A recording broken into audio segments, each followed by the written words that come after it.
Hey everybody, this is Rydo and we're back to another live stream of Shadowverse. Today is Friday, February the 26th. We're starting late today. I had a little bit of a thing that delayed my start. I'm still having problems with my Twitter feed too, and I don't really know what's going on with Twitter, that it's just not managing to um, load things correctly.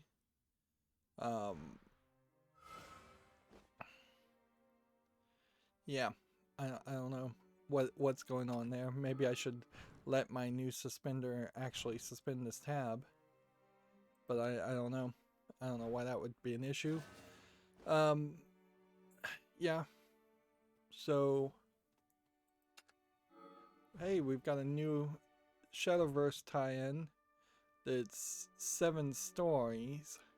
Seven's with an S story in Shadowverse anime tie-in, which this kind of looks like some kind of mobile game by the looks of it.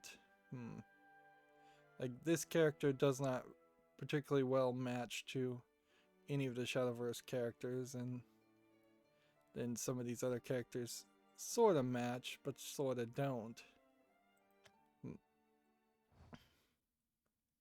Uh, yeah, so I've been playing Danganronpa. I'm either I am like maybe 2 to 5 to 10 hours away from finishing the game because I'm on the final trial and we've revealed the mastermind, who the mastermind is, and the game doesn't feel like it was going to pose as many mysteries as it seems like it might have been.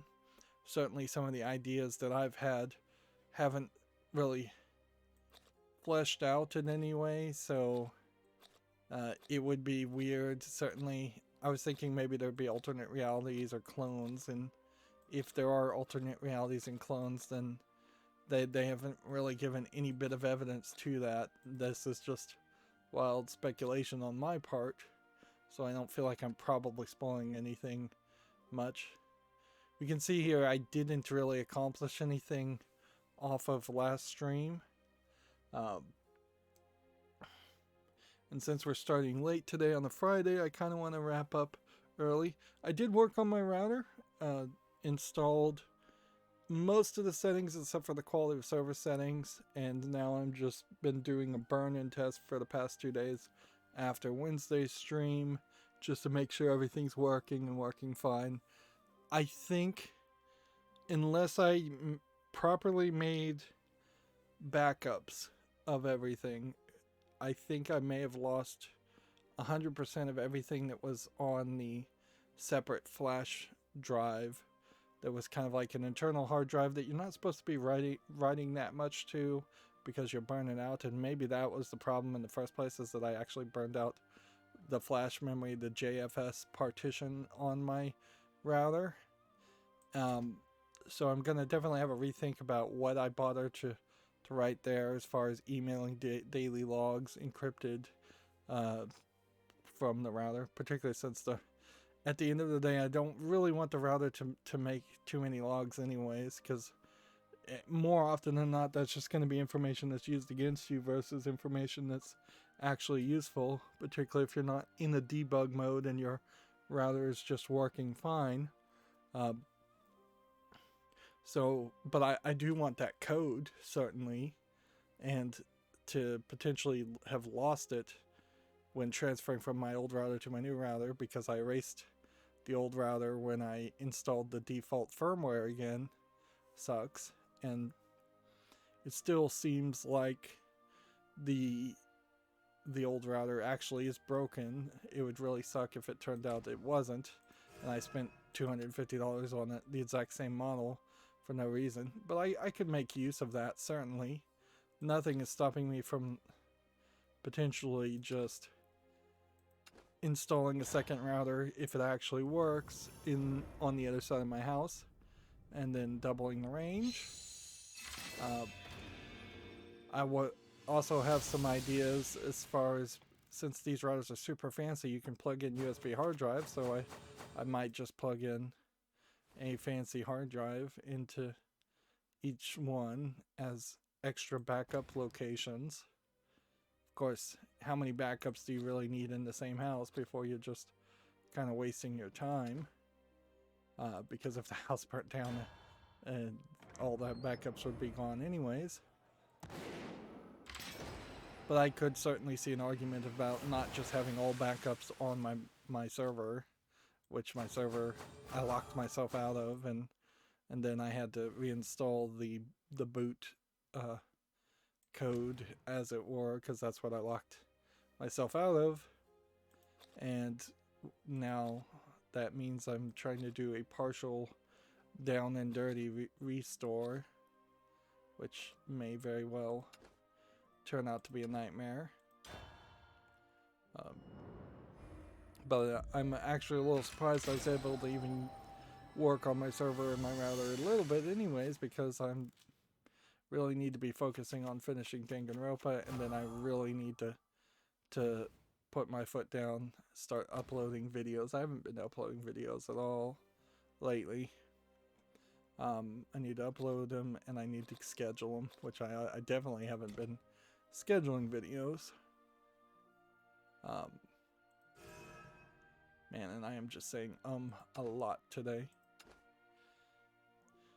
There is, without trying to spoil or anything, there is a issue still that I'm running into where we are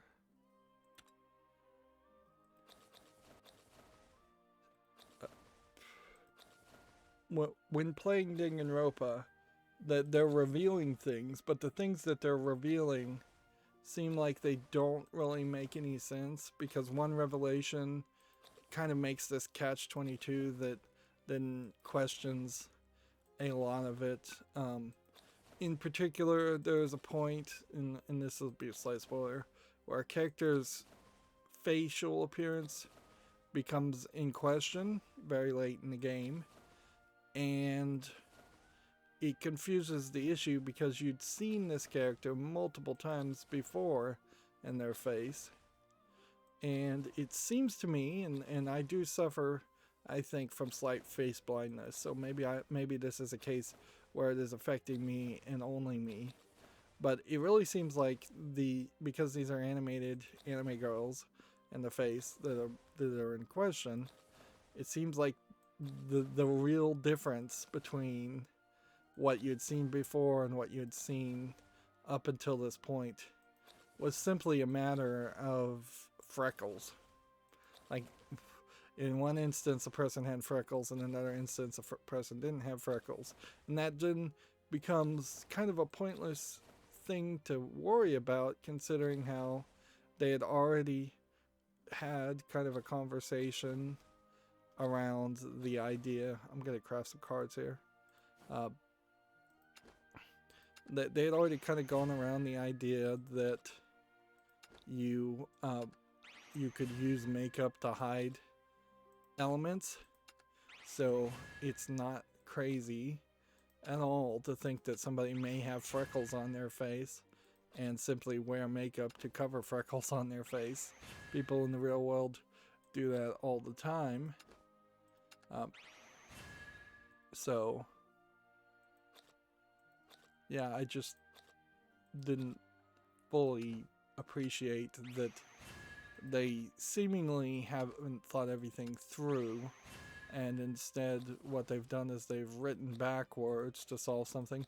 And honestly, it feels like every chapter, if not parts of the chapter alone, were created on a week-by-week basis, in which they just did not have a plan at the beginning, and thus they're working from the seat of their pants instead of what you would expect would be somebody being more thoughtful about what the story was going to be and what the key elements were going to be and what was going to be dealt with.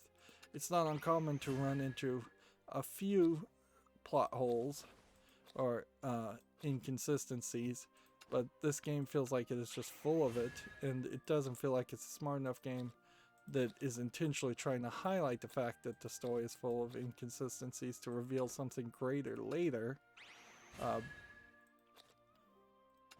Although they did a little bit of that in the last 2 chapters. I also feel like I was very, very far ahead of where the story was, so there was at least 3 times in the last class trial where I answered the way I believe the truth is, and it penalized me for answering the way that I think was right.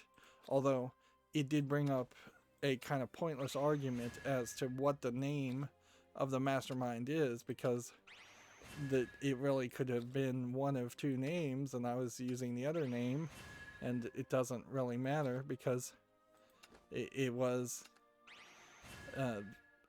just really an argument around what the person was called, not an argument about who the person we were thinking about was. If somebody tells you their name is Bob and it turns out later that you find out their name is John, it doesn't really change or make a statement that inaccurate if you say Bob robbed the bank. Like, the person you're thinking of as Bob can't stand up and go, actually my name is John, therefore I'm innocent. And that's pretty much what they were making an argument around, is that I was just naming the wrong person.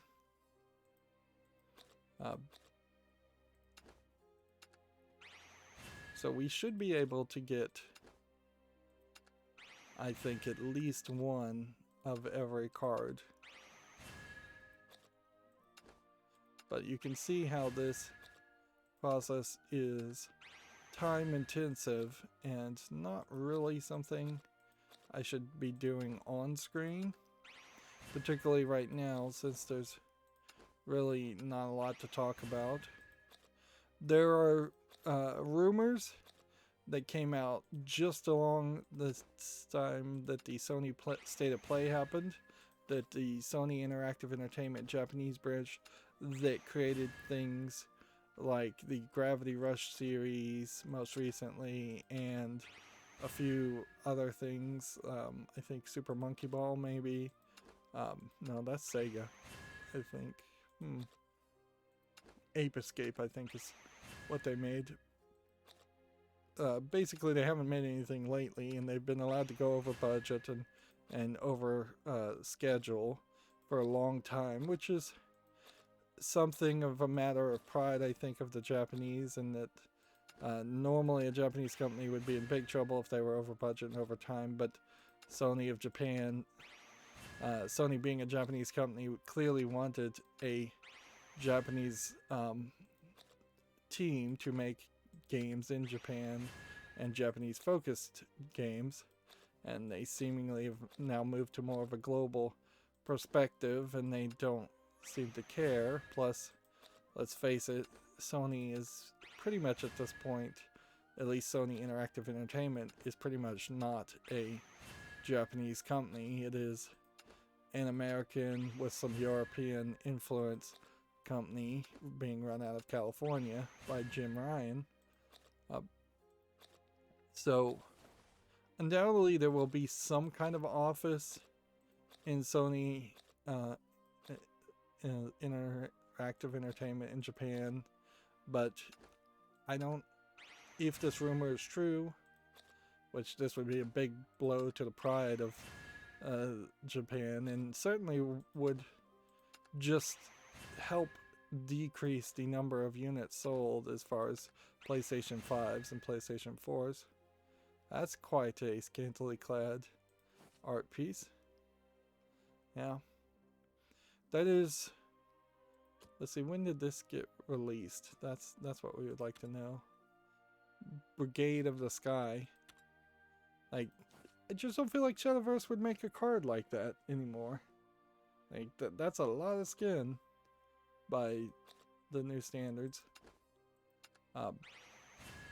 And you can see that certainly with the tie-in that's going on right now. Once again, they are tying in with a cell phone game that looks like it's for little kids. But yeah, that there is a chip shortage, which is making it very hard for any electronics to be purchased, and honestly, that might affect me at some point, because I was thinking I'm always potentially needing some kind of computer thing. So good thing I built a computer relatively recently, but I'm thinking maybe I should get a Nintendo Switch just out of caution. But that would be fairly crazy. I think what I'm going to have to do is just put that on the back burner, and I'll get a Nintendo Switch when a Nintendo Switch 2 is announced. Or maybe even if a Nintendo Switch 2 comes out, it would be potentially backward compatible so that the current Nintendo Switch games would actually be playable on it. That's another thought. Just skip this generation completely. I've skipped a couple generations at this point though, so at a certain point I'm just gonna have to either decide whether I want to play Nintendo games anymore.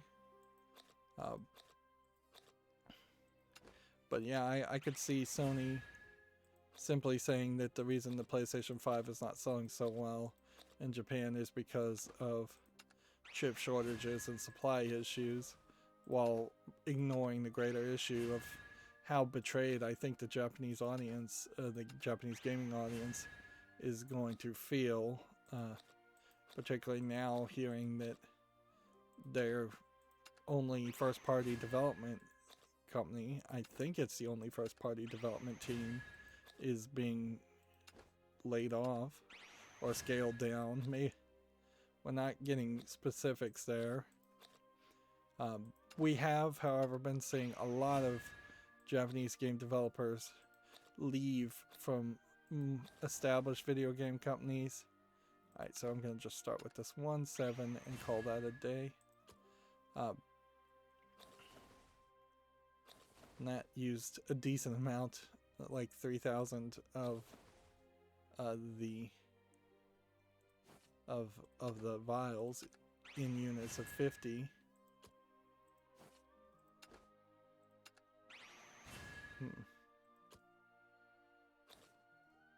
See, how many pages would this really be left to fill?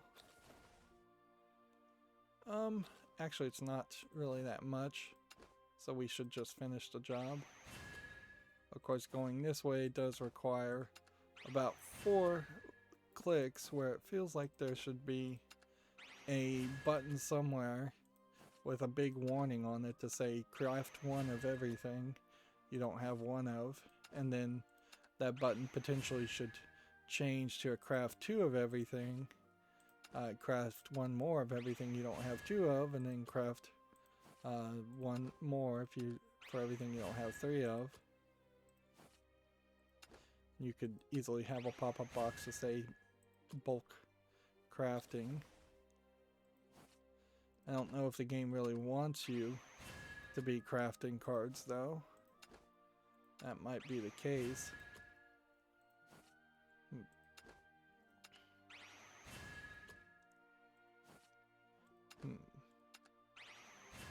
And it would probably be years, certainly, before I had enough vials to justify coming back and trying to get 3 copies of every card that I ever had.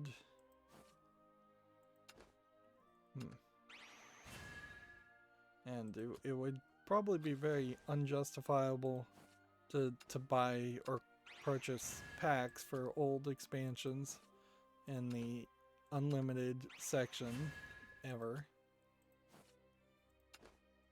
We kind of need to focus all that free-to-play gold that we earn, which isn't even that much, to the new expansions. And then inherently this is the dark side of any collectible card game, is that you will end up spending a lot of effort or a lot of money to get 1 of everything.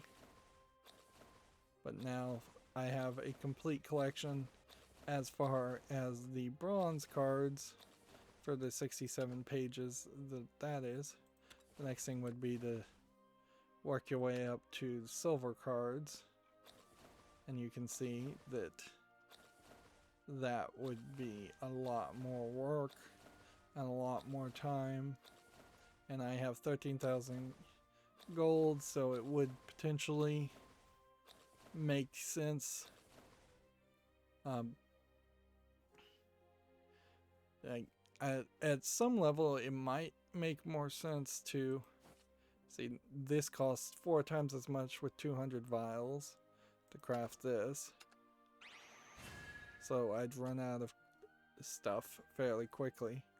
But it also might make sense at some point to go to any and then just go show me not basic but classic, and just say let me craft everything in classic and work from that perspective, so that you have a complete classic set, and then there's just no reason ever to open classic card packs. Of course that would send you quite down the way. You can certainly see also there are some temporary cards, and ideally you would want them all to just be temporary cards. So like 800 for this card, 800 for that card, 800 for that card, 800 for that card. Is 800 the maximum for legendary? Are these legendary cards, or are these... Well, let's check this one. This one's a legendary. Nope. See, like this card would need 3,500. So there clearly is a 1,600 also. And the most expensive is 3,500, because although maybe you're getting a slight discount from 3,600. Let's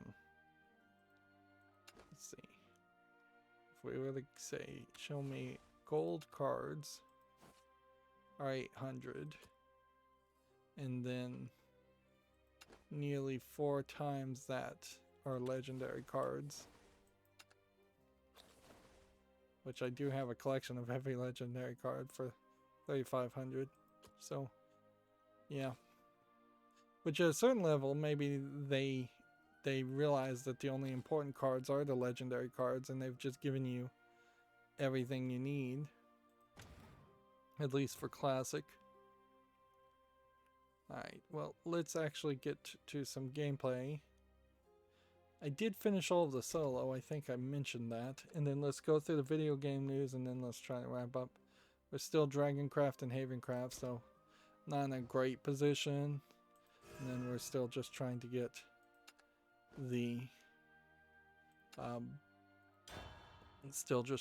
the treasure chest playing ranked. Alright, so yeah,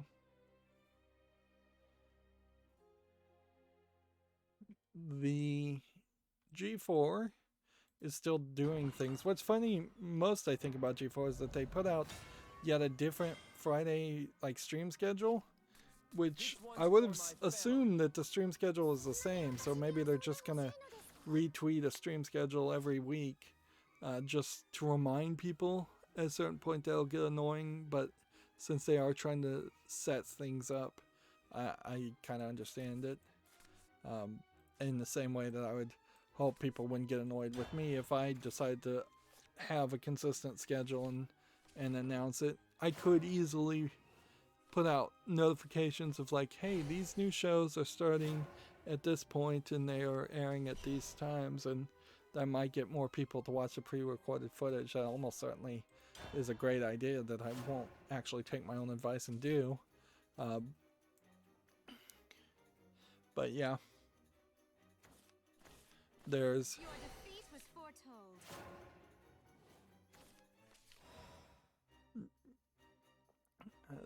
certainly a level there of weirdness that it feels like they're doing the different thing. Also, I'd say there's weirdness with with G4 in that they're kind of overly focusing around Pokemon. Even before a new Pokemon announcement was just made, there also was an Xbox Live shutdown. Shutdown. It seems like, although I wouldn't be certain. I didn't see any big news talking about Xbox Live being down, but apparently somebody on Reddit said it was down. Sony, by the way, also apparently asked for the violence to be removed or reduced in Naruto Shippuden, one of the Naruto Shippuden games, which is just like full insanity. Like the idea or the gall, really, to even begin to suggest to remove violence in a fighting game is just so insane. But it is kind of one of those yet another points to point out that there isn't just a good system in Sony's censorship, and that they have been fairly ridiculous, and they must have gotten a decent amount of pushback in the past, but it seems like the Sony of California is not taking any of that pushback to heart, and instead they are just standing their ground. Are the brightest stars in the sky. Yeah, we'll see how well that works in the long run. I shine. Mortals are adorable. Moving on, we have a Komatsu article here. A game called Gloria Union Twin Fates in the Blue Ocean FHD edition launches March 18th in Japan. An FHD edition, FHD being a resolution that is only really mentioned for cell phones, as in full HD, as in 1080p, I think. What's funny though is I guess it's only coming to smartphones and Switch, and it was, I guess, originally a PSP game. I'm kind of wondering about the resolution of the PSP, because Danganronpa is also a PSP game, and there's particularly one scene where you are panning back and forth to see all of the characters, and it does just seem like a kind of ridiculously wide shot that should have probably been depicted in some better form or fashion. It kind of highlights the problem that there's 15 students in the beginning of Danganronpa, and then it quickly devolves down to 6 or 7 of them. 5 damage there.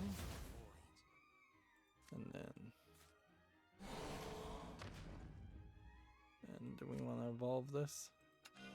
It won't be long now.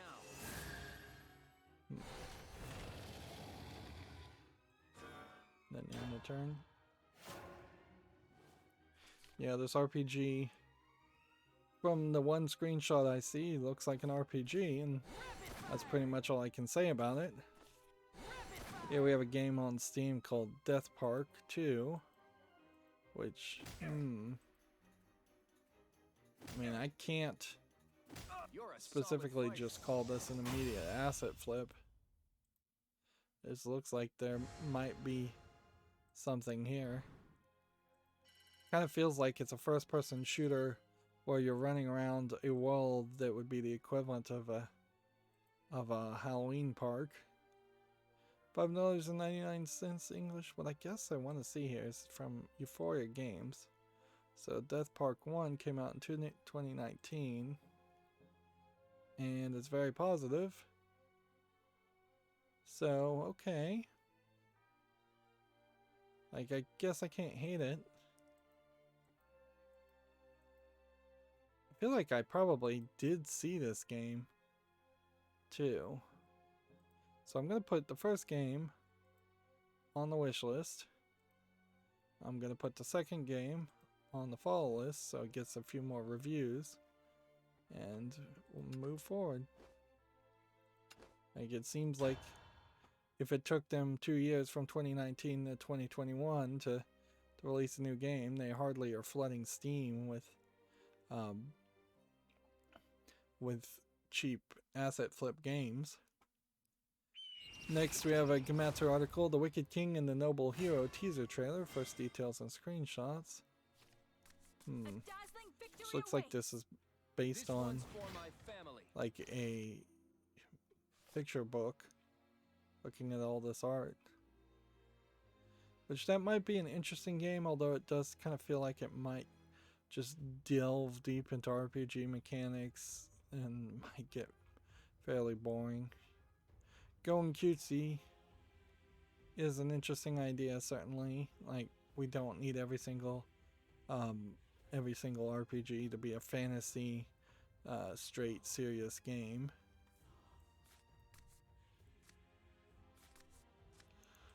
Let's see. Let's try to play this. Let's take this out. And then play those two. As part of the state of play, we have Final Fantasy VII Remake Integrate being announced for the PS5. This is effectively a free upgrade, enhanced edition upgrade of the visuals of the Final Fantasy VII Remake. This character, it has been introduced. I don't know if that's because they moved the story forward or if they've just brought in a character that was missing before. Although, frankly, with the new 3D graphics, I kind of feel like the face of this character doesn't look not very nice. I don't know if it's specifically accurate to the way this character, I believe her name's Tifa, is supposed to look, but let's see. Like, the face does seem to be very Asian, which is fine, but it just also seems to be very bland, where a lot of the other faces were very more anime-esque and smoother. We'll get content ID'd if we're not careful. But yeah, I'm not 100% sure. That might... I'm not 100% sure if there is actual new gameplay and new enemies to fight here, or if they've just introduced a character that should have been in the story before and just wasn't, or what. I imagine also, even if you don't have the integrated version of the PlayStation upgrade, which is a free upgrade, and certainly Square Enix would have tried to charge you if they could get away with it, but I guess there was enough pushback that they knew that wasn't going to work. But I imagine you would still have the new character even if you didn't have the upgraded graphics.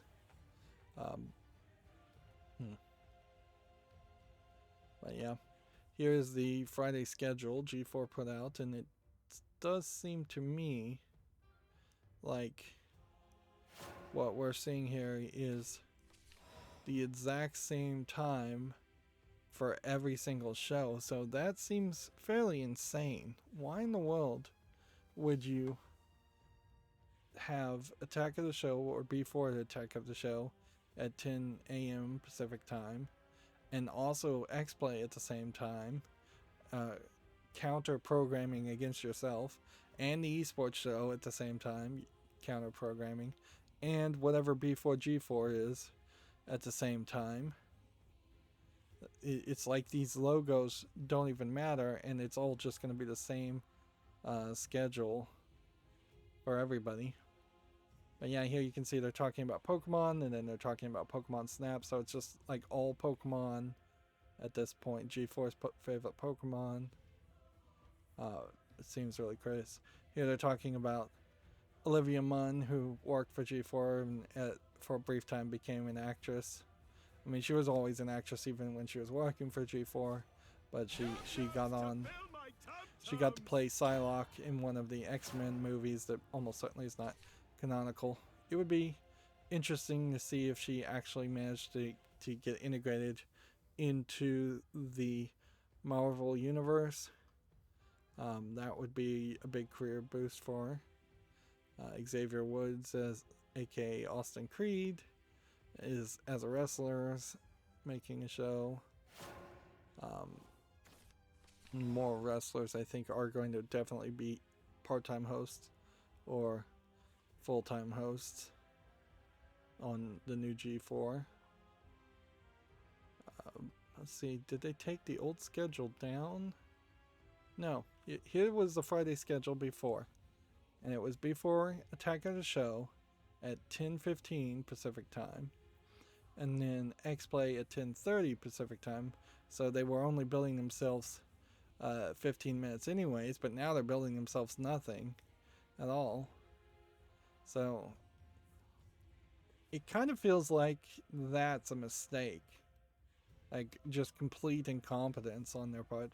And there's supposed to be a big production company behind all of this, and I know they'd be working from home, and that you should probably give them a bit more of a leniency, but there's definitely some just blatant incompetence to either cross promote 4 different shows at the same time on 4 different streaming services. Well, they're all on YouTube, but 4 different channels. Twitch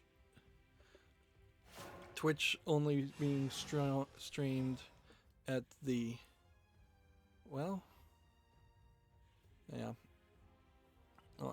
the Twitch stream happening after the fact. At a certain point, this might have been a little bit crazy, but the idea of just live streaming some on-air conversations to make more content might work. Adam Sessler's Tested, back when it was just tested, introduced that idea, where they were having a lot of the, and Giant Bomb kind of did that too, where they were having a lot of the weekly group meetings where people were talking about what they were doing just publicly on the podcast, and then maybe there was a private parts of conversations after the weekly group meeting where if you wanted something discussed off air, you would potentially just make a note of it and discuss it later, showing just like how the sausage was made, basically. That might help you create some content. Certainly, kind of in the same way that my accountability sections, every time I stream, really shows how the sausage is made.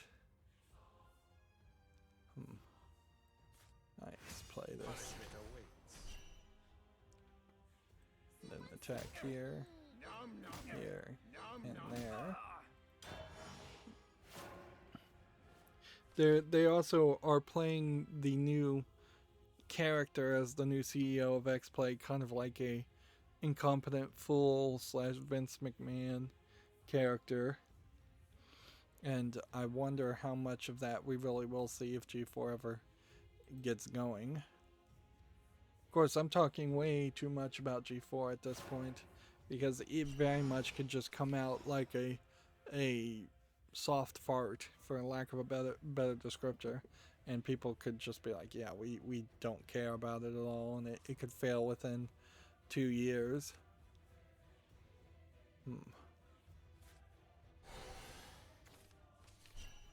Right. That.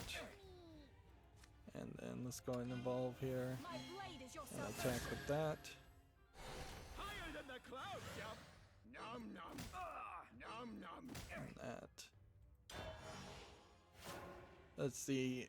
Game Researcher has a Insomniac Games narrative system designer job listing for Burbank, California.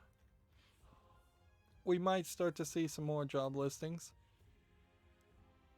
There is something that feels very speculative about Japanese video game developers all either going to make their own companies or going to work for someone else, in that it may very well be a case of them finally just trying to get away from the big companies, and that seems fairly cyclical all around the world, where you have people break off from big companies to form their own, and then those new companies either become the new big companies or get acquired by the big companies. You're a solid fighter.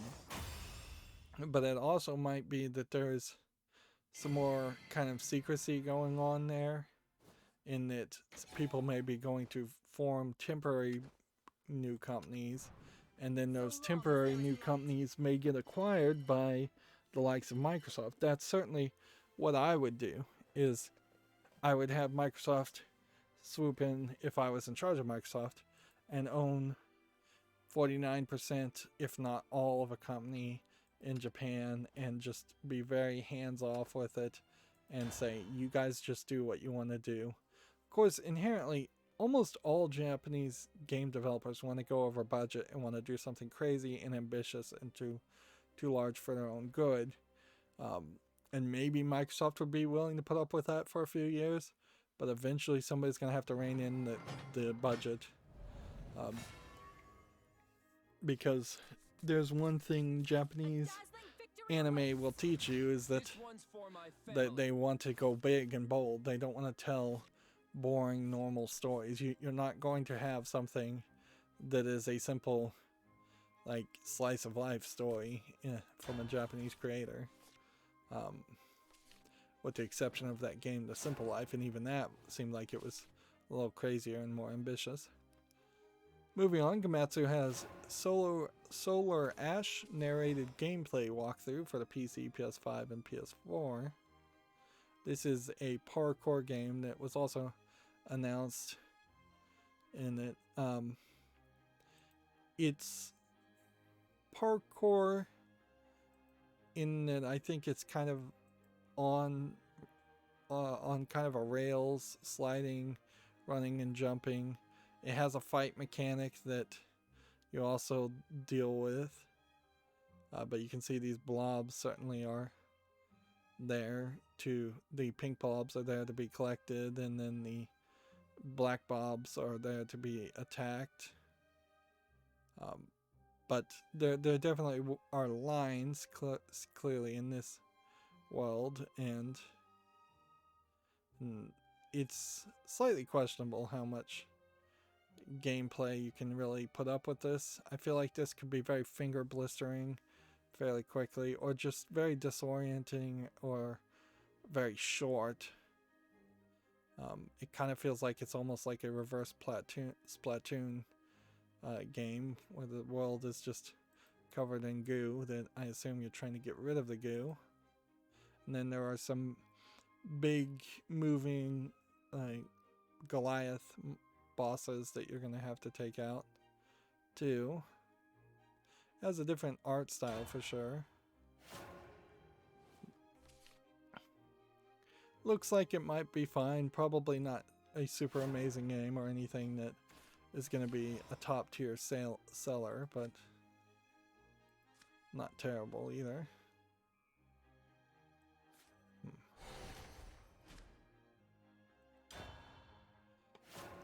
Next, we have a game on Steam here called Beyond the Waterfalls, which looks like it's a multiplayer first-person shooter game. Looks a little asset flippy. Online PvP, $24.99, seems a little too high. Yeah, there seems to not really feel like there's a visual consistency here with it. And they're not really highlighting anything that looks amazing. Alright.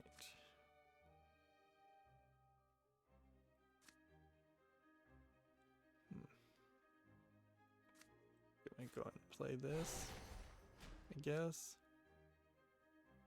And then go ahead and play this.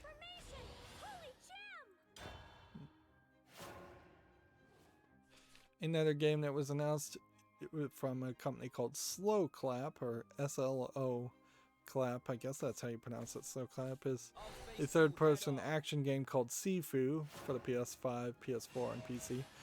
We should keep an eye out to see how many of these games are going to be on PC in general, because it may just be a matter of time that almost anything that comes out on PC is also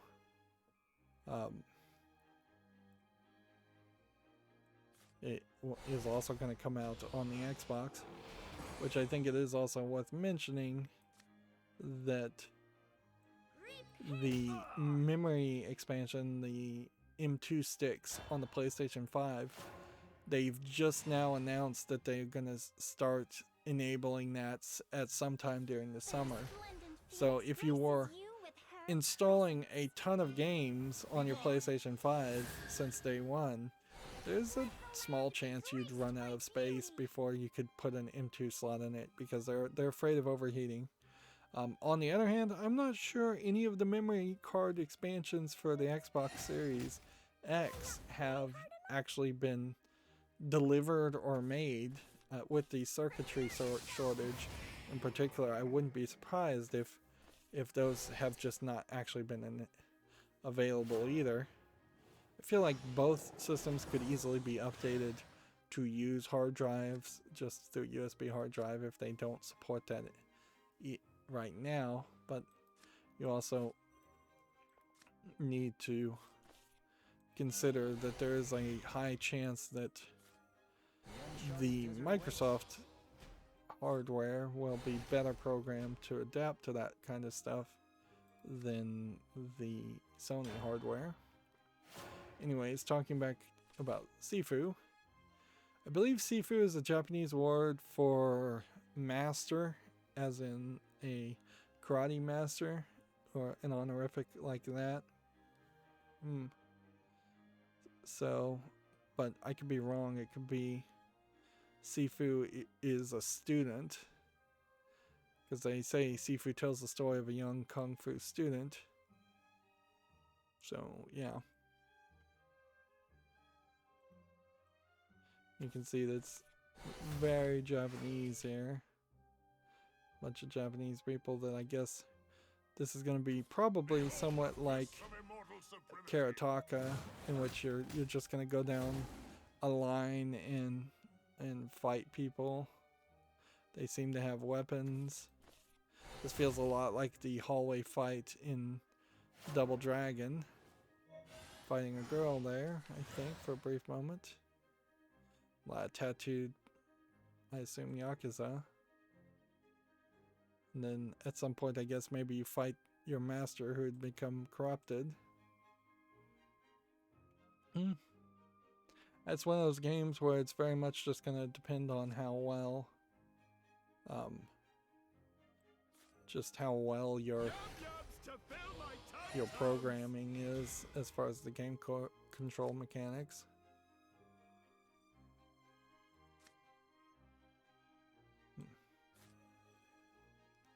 Right. I'll get you anyone who will listen. My blade is your salvation. Go ahead and evolve this. And then do that. Attack there. And we'll wait to play that. I'm playing all my cards so I could lose fairly easily here. Here we have a game on Steam called Towermancer, which, yeah,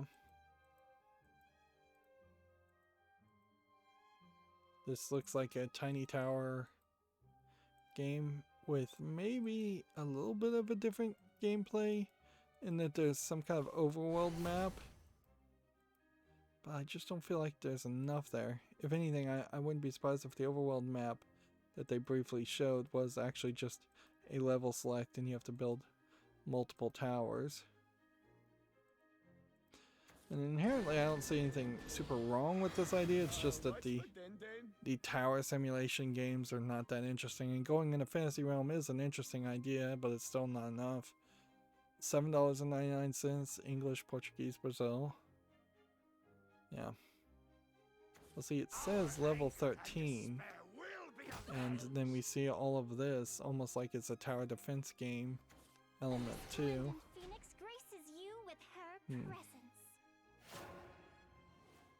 But yeah, just not enough. They also put a trailer out for Old World Soulstorm, which now launches April 6th. PlayStation 5 version free for PlayStation Plus members.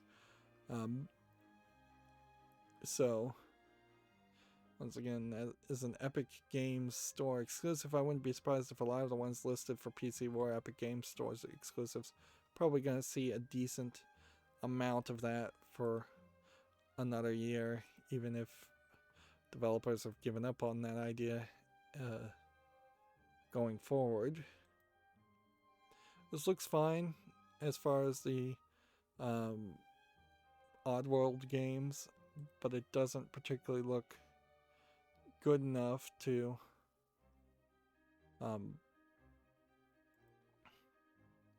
it just doesn't look good enough, frankly, to have me really want to play that series, because that series just never caught my attention. Yum yums to fill my tum-tums. Okay. 4. Wings of light, show your might. Higher than the clouds, yup. I guess we can evolve there. And then we'll just leave it at that. Nom nom. Since I can't do anything else. I feel like the PlayStation Sony State of Play was fairly pathetic. We may just start seeing more states of play though, and so they may just establish that we're never going to have any announcements between Microsoft, Sony, or Nintendo, or anyone else, frankly, that is as big as a annual E3 presentation. Which that's a good thing, frankly, because E3 was overwhelming. It would highlight far too many games and cause you to forget tons of games. Also, being an annual thing, a ton of games would get announced and then they would not be released for a year or two later. Next we have a game on Steam called North Modding Company Bergsbrook, which seems like that's the name of the developers, North Modding Company. Seems like you're controlling big machines in kind of a mining area, although it doesn't really seem like you're doing much mining or proper mining there. It seems like you're just kind of moving dirt around. $35.99. Third party EULA, English full audio. I am just not impressed with this. Yeah. Normally, what I've seen as far as mining nowadays is you either have very big tunnels and do tunnel mining, or you have explosive pit mining, in which there's just a pit that has a big spiral around it, and you get down to the bottom of the spiral in your vehicle, and then they lay a bunch of C4 around the wall of that pit and explode the other side of the wall where the spiral platform isn't, and then there's just a bunch of bulldozers that will then scoop up the dirt and take it up to a facility at the top of the pit to filter things through. And they very possibly fill in one pit with the unimportant elements of the other pit. And it's all very much feels like it's done while sitting in the comfort of a big vehicle, instead of going down a route of getting out and getting a pickaxe and going to mine for something like that. It's much bigger in scale than that. Even if you are tunnel mining, it seems like that is mostly done with vehicles. And I guess it often depends on what you're trying to mine and how big those veins really are.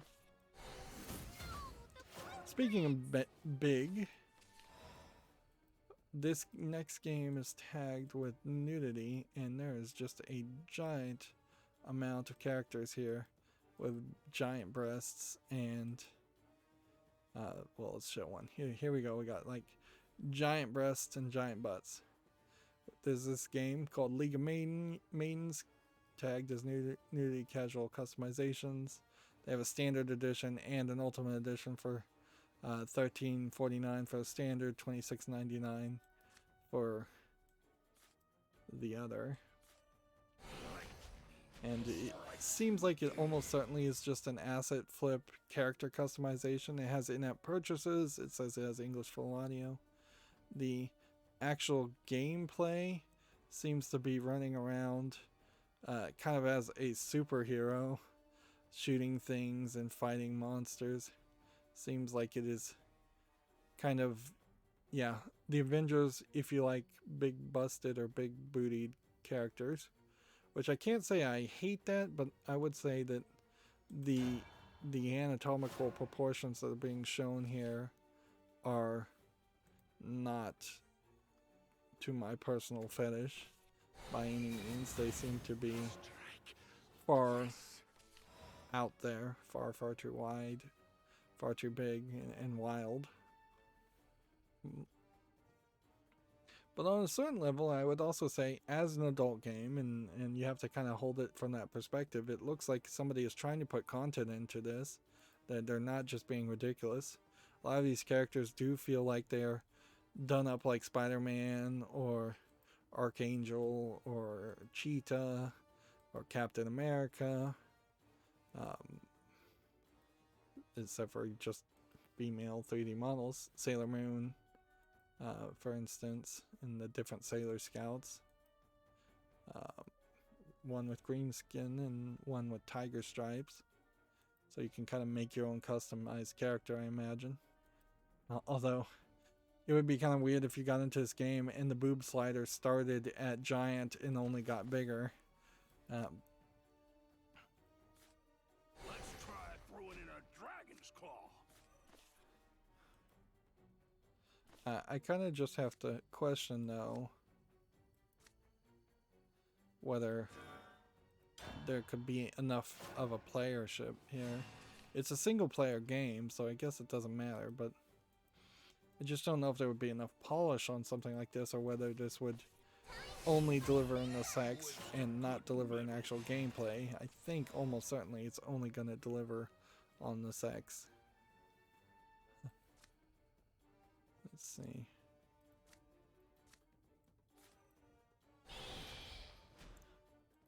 I still don't want to discard anything, so I'm stuck with not discarding that card. Moving on, we have a mobile studio called Bebop B, which has netted $2 million to boost live ops and user acquisition, which that's not really where you want to be raising money. I don't know if it's really video game related, but there was a company called Fry's Electronics that apparently has not been restocking for like 6 months, and they have a small but devoted collection of stores that they had that would sell PC parts. And it kind of sucks that there aren't any PC specialist stores left. Maybe some Tiger Directs, but I don't know if Tiger Direct is still in business. And Best Buy is still around, but Best Buy is kind of the middle ground of PC components. But this is a lot of the way Amazon's fault more than anyone, in the fact that Newegg or Amazon or any of the of a few other dozen trustworthy or slightly trustworthy sellers can definitely have computer components inventoried in a warehouse way better than having those computer components at a store to go and get it. Even if you are desperate for, say, a power supply, which is exactly what I needed when my computer broke about a year ago, I was completely unable to, in a quick turnaround day time, go to an Office Max or an Office Depot, or any other stores really that would have allowed me to get that new power supply and actually fix my computer within a reasonable amount of time by my standards. Instead, it was quicker still to order something from Amazon.com and have it delivered next day shipping. Which I guess that does make an argument for having like a backup power supply, but they're too expensive, frankly, to do that unless you have a whole business you're trying to maintain. Individual people doing that. Okay. Clash number 2. That won't do. You will know you've got a death wish. Step up. See.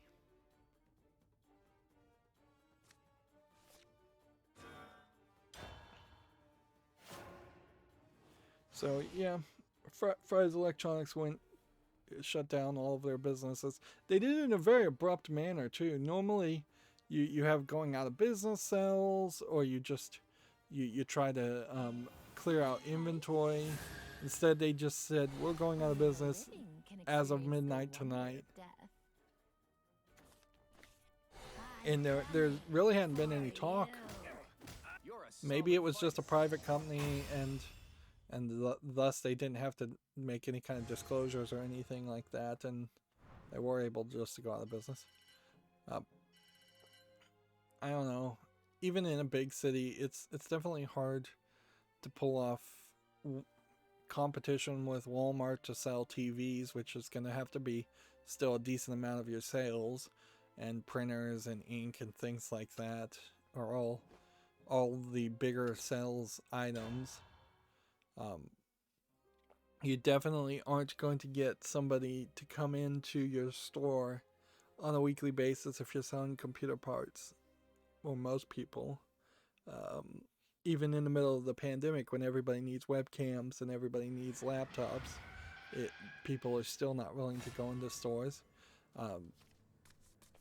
And certainly the pandemic also might limit who can go into stores anyways.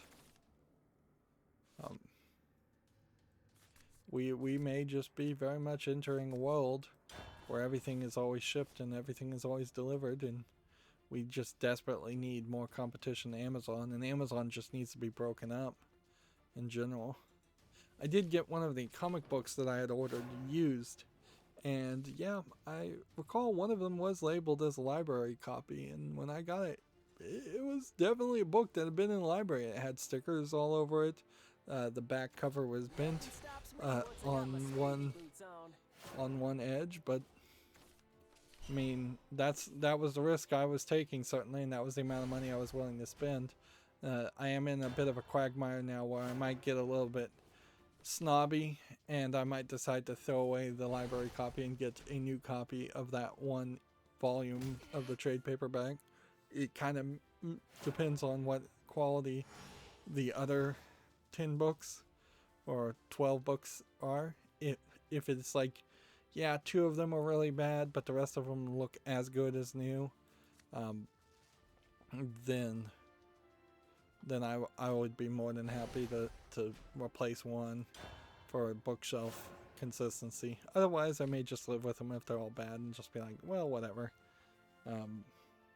That's not the nicest, most flashiest thing ever. It's hardly like most of the Blu-rays and DVDs I have, which were brand new, and some of which are still in packaging.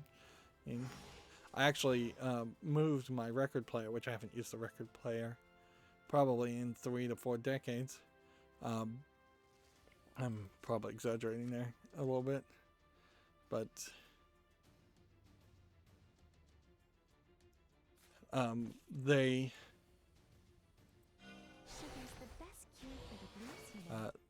I had a plastic cover over it, and I decided to wash that off, and it just clumped off a ton of dust on it. And I'm not sure that record player ever worked. but I'm holding on to it for just stupidity reasons.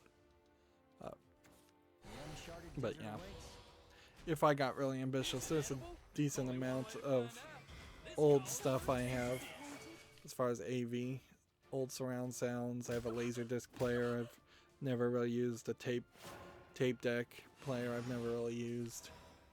I had like a full AV system at, back in the day.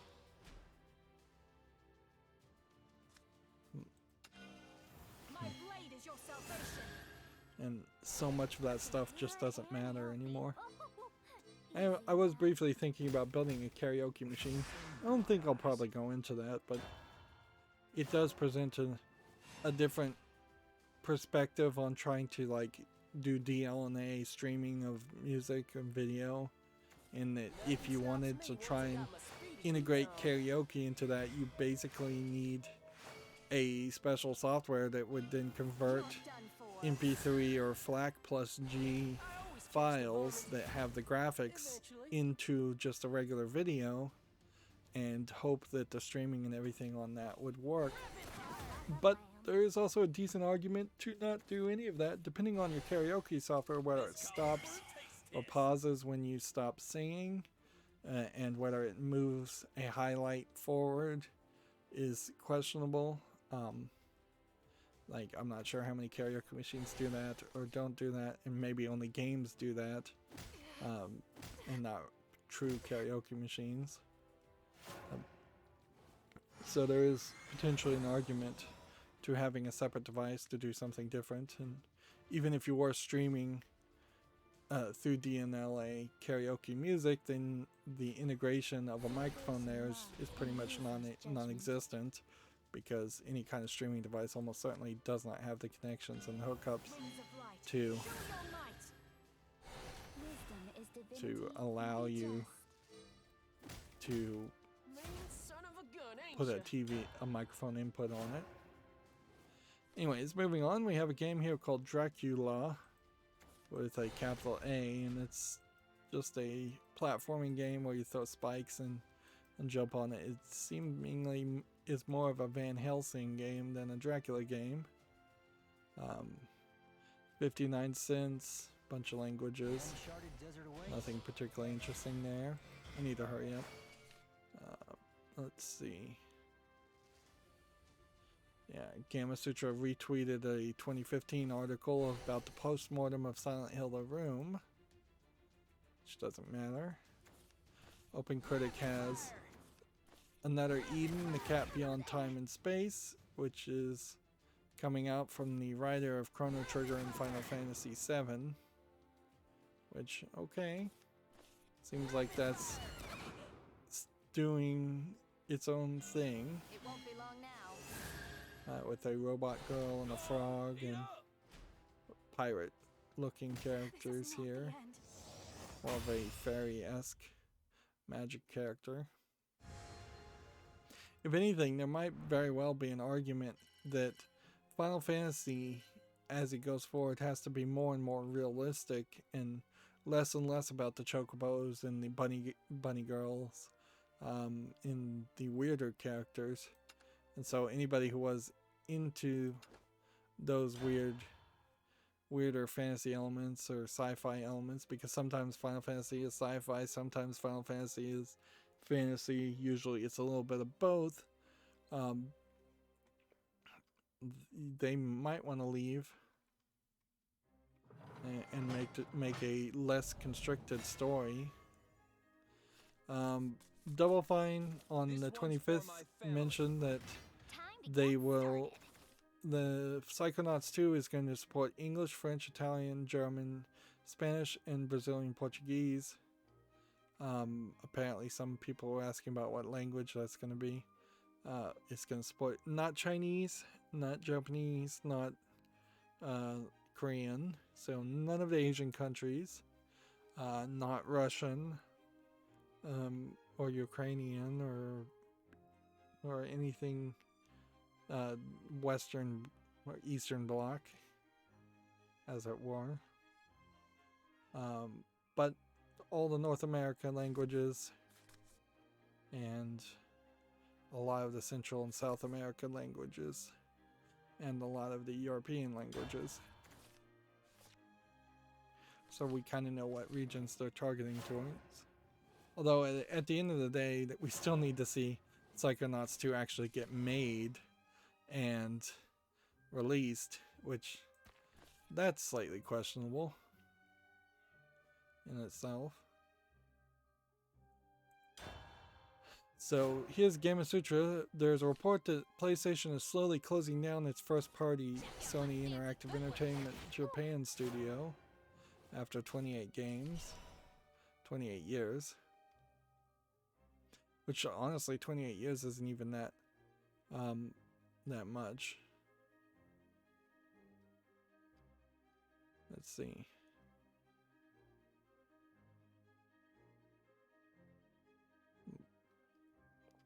They're mentioning here like the Bloodborne producer and the Silent Hill creator Kiichiro Toyama, but I'm not sure either one of those were working for Sony of Japan. I thought almost certainly Kiichiro Toyama would have been working for Konami, and Bloodborne I thought was Square Enix, but maybe I'm thinking wrong there.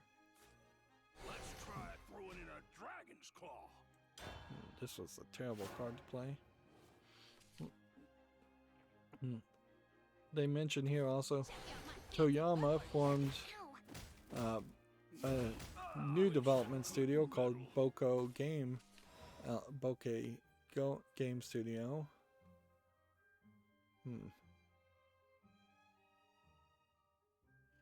So now there's rumors that are probably true that a number of staff have left the Japanese studios are joining with Bokeh Game Studio, while others are staying at Sony via jump to the Astrobot developer ASOB.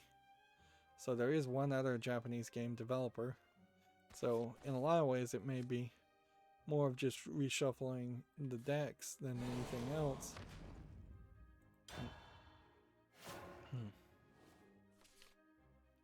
But certainly that is not a pride-inducing announcement or rumor to come out. Sony hasn't confirmed any of it. Here we have a game called Portal's World, which looks like it is a tower defense game.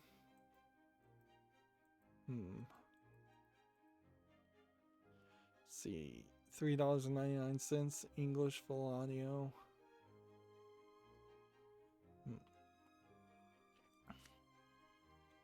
See.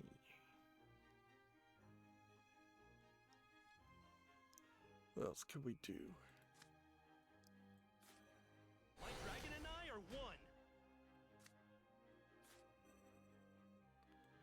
Guess we have to do this and hope it hits that. I'll see you in purgatory. I guess that works. Come on, partner. Yeah. I wasn't good enough. Yeah, this Portal's World is early access, $3.99 English full audio. It is, to me, just looks like a tower defense game. More than anything. And just doesn't look very visually polished. So let's move forward. Here we have Gamma Sutra saying Nintendo is halting original 3DS and 3DS XL repairs in Japan. I feel like they had already done that around the world. So just more evidence that everybody had already known that the 3DS was done for.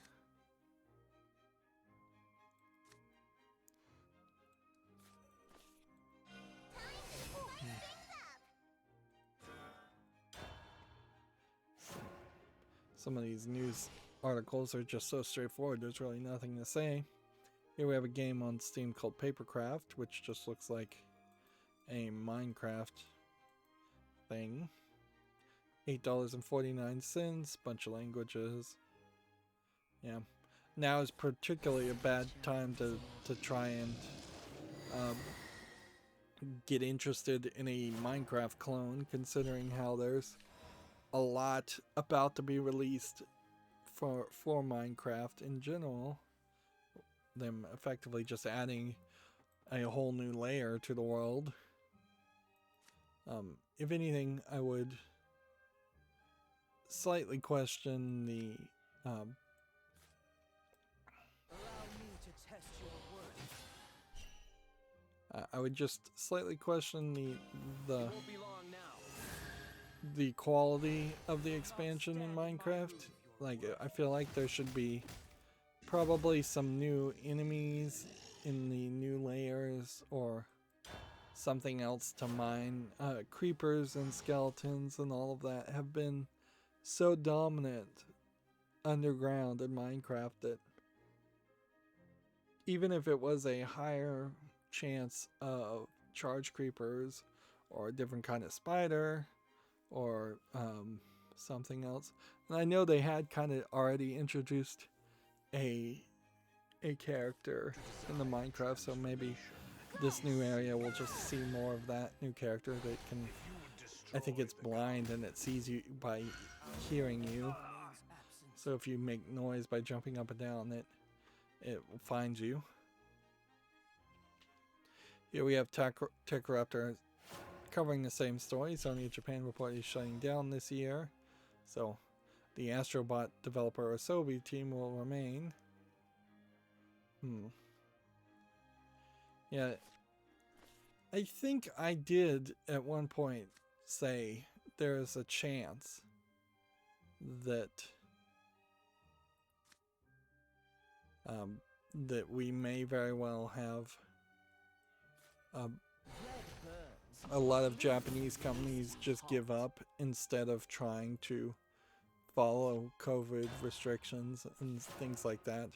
That the idea of working from home and changing the way things are done is just so antithetical as far as how business is done in Japan, where they are backwards and they're still using fax machines and just everything needs approval from a manager that needs approval from a higher manager that needs approval from a higher manager. That, yeah, I imagine it's hard for a Japanese businessman to even understand the idea of working from home and changing the way things are done.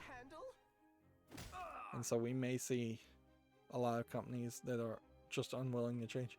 And inherently, I guess that is an attitude that's prevalent in a lot of Japanese situations, is that they are just so stuck on tradition that they would rather let the whole country die instead of changing their society enough to allow a next generation to have enough hope to have kids.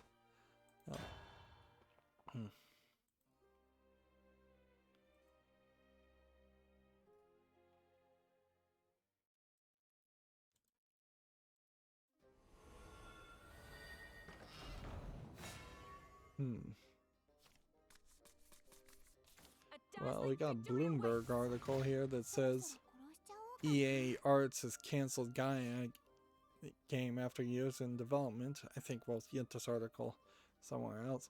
I just want to highlight how terrible Bloomberg is without the ad blocking on, and the ad blocker in particular was blocking everything. It's just like, oh yeah, you gotta pay us for $9 to look at your articles. It's like, nope, I think not. Oh, I did get DNS Crypt to work again. There's seemingly a couple of DNS Crypt servers that seem to work still with DDWRT. So AdGuard was one of them, which was just not one I was using. So I enabled that as I was setting up the router, and yeah, seemed like it worked fine. Also, my quality of service seems to be working fine right now, so I'm not sure if there's ever going to be any need to enable specific quality of service rules. And that probably is for the better. The more tweaking, the more room for more mistakes. So if I can just tell it the default stuff, that this is my upload speed, this is my download speed, limit all activity, coming from the network to that. That might be fine. Like, we haven't had any frame drops today, nor have we had any lockups as far as Shadowverse is going on. So until I start to see some of that, I probably won't implement the quality of service as much. But what I do need to do is take the settings, which I just have in a notepad file, and save that file in case my computer decides to shut down randomly. I took a bunch of screenshots and put them in paint files, and I need to save whatever of that is still needs to be saved. Amulets, amulets, amulets. Can we put 2 amulets on the field? I don't think so, so let's just do this.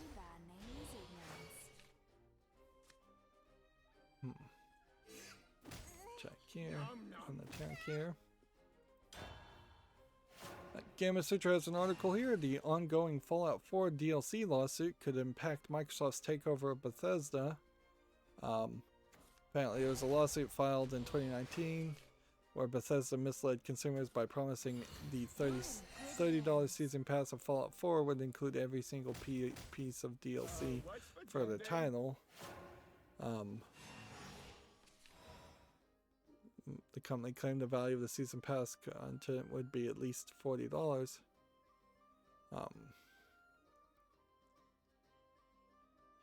They say players were eventually left shortchanged when Bethesda introduced the Creation Club in 2017. Creation Club was billed by the studio as a collection of all new content for both Fallout and Skyrim Fallout 4 and Skyrim, including fan-made mods, along with content created by Bethesda itself. The content, however, wasn't made available to Season Pass owners, and that's where it alleges that Bethesda crossed the line. Okay, so there's an interesting argument. I don't know if I would have immediately agreed with that, but it is something I feel like should be probably fought through the courts, is that there is an argument there to say these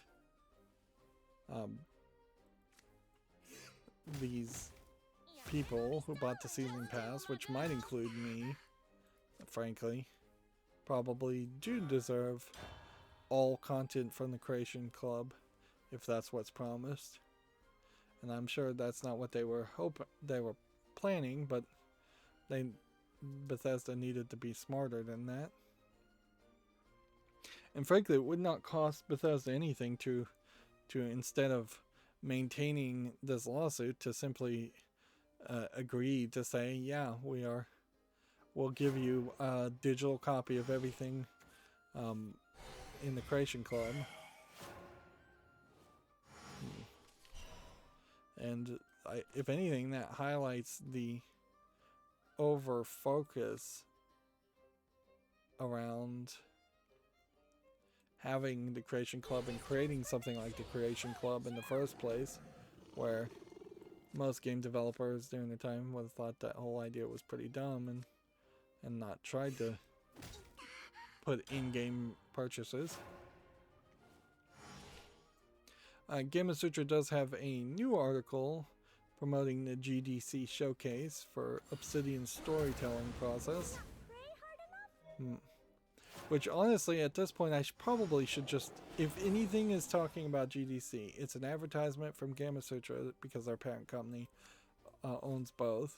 And I need to just quit talking about GDC because I don't feel like there's anything of value from GDC that comes out and that the average person gets to see. So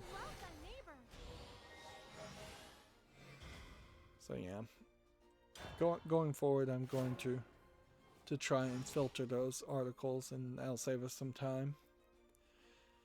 TechRaptor has an article here. Apparently, the plans for Dragon Age 4 multiplayer have been canceled, and it will just be a single-player experience. This is due to the success of a previous single player experience of like Mass Effect or something, or Jedi Fallen Order. I guess Jedi Fallen Order allowed them to make the argument to cancel the idea of Dragon Age 4 being multiplayer, because nobody wanted it to be multiplayer.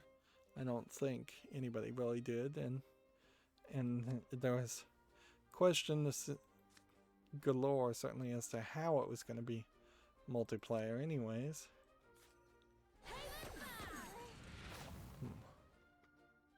Okay.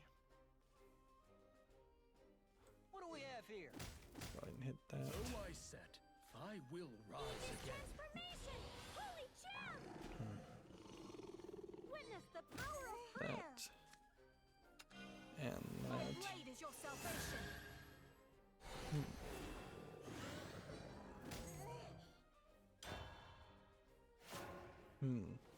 So yeah, I think Dragon Age 4 people can breathe a sigh of relief around that, but that doesn't guarantee that Dragon Age 4 will come out in a timely manner or be any good.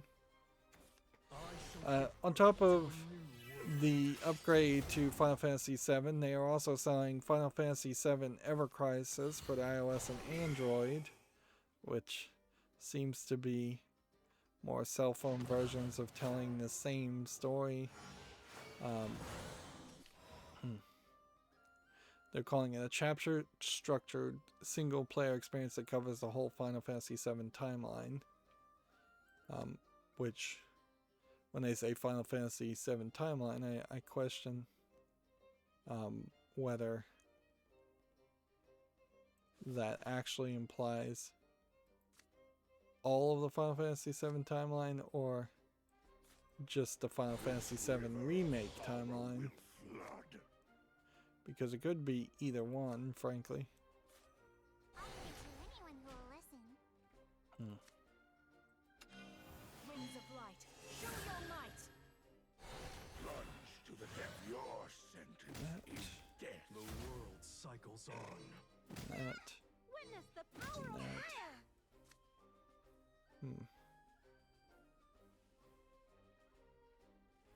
The leader has 5 defense. We don't have 5 defense. I go with the wind.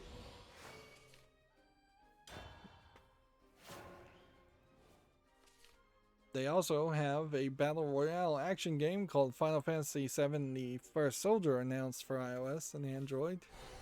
So, if anything, this really just kind of highlights the problem with Square Enix, is that they have kind of completely abandoned the idea of even having... Oops, I should have played this.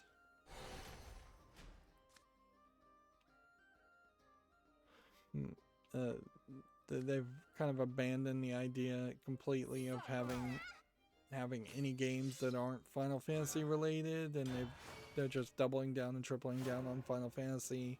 They got rid of IO Interactive and the Hitman stuff. Here we have a game on Steam called Mogu's Adventure, which looks like it's a platforming game. Looks like it might be Chinese, $1.99. Doesn't look terrible, just looks like it's obviously a cell phone game that has been ported. There's just nothing there of interest. Right, are we down to 5?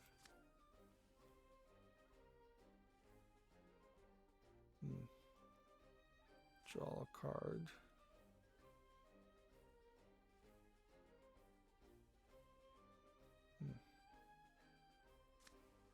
Alright, well, let's play this. And let's do this. And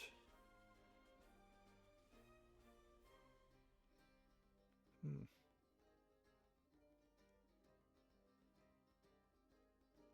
we want to play this?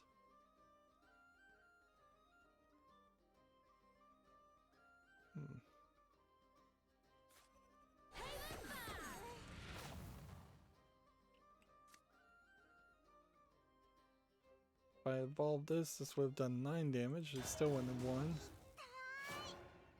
Yeah, I've lost. Unfortunately. Unless this had ward.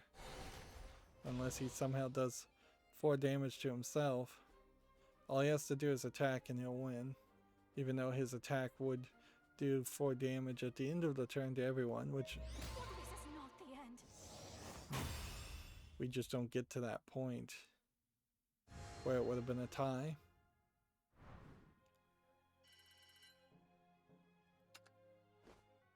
Let's see. Next, still struggling here, obviously, to get Dragoncraft and Havencraft things.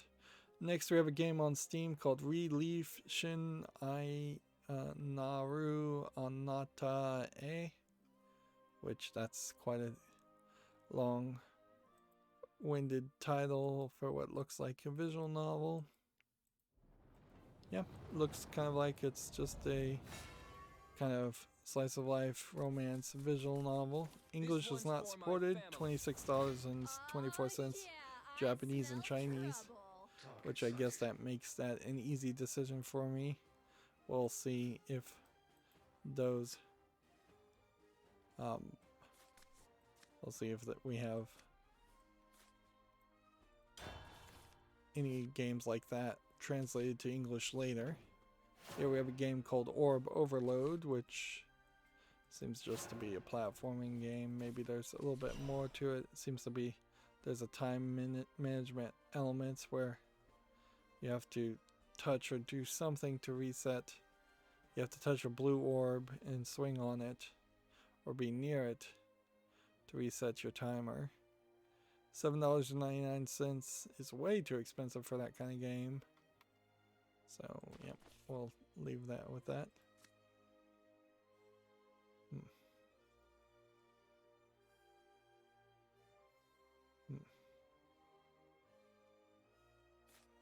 These weapons are for hunting Play dragons. that.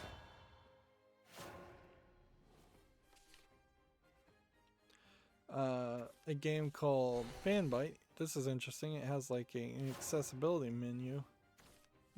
I want to see what that actually does on a website. But according to this website, Fanbyte, Monster Hunter Rise is coming to the PC in 2022. There's a decent argument, certainly, to the idea of the next Monster Hunter game being the game to jump on. Although this isn't labeled as Monster Hunter World 2, which maybe means Monster Hunter Rise plays a lot like the other Monster Hunter games and less like the Monster Hunter World games. Oops. Probably not the one I wanted to discard.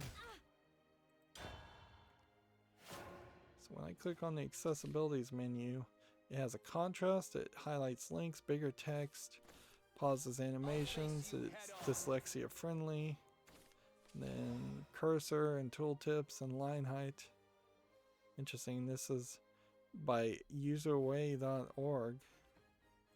And if you click line height, you can make the line height bigger. A lot of this is just straight up CSS though. Like, there's really no big change there.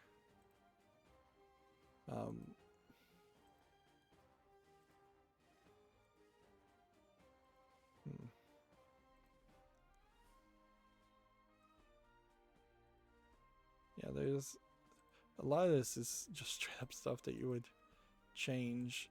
You could easily change. You can invert colors. But that is nice. That should be just like a new standard in HTML6. Or the, which I assume is the next HTML. Last I heard we were still using HTML5. Just a new standard that all CSS encoding must be considered or capable of doing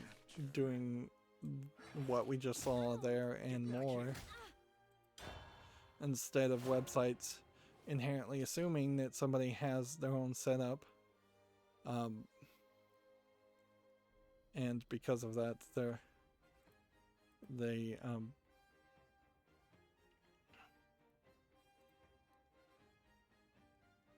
that they're because they have their own setup, then they have to.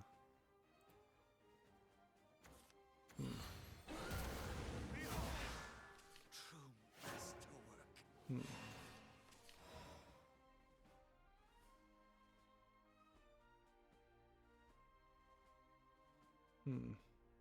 Well, Bloomberg now won't let me see any of their articles, so yeah, at a certain point, I guess I'll just blacklist any articles from Bloomberg. We keep getting them retweeted by other people, unfortunately.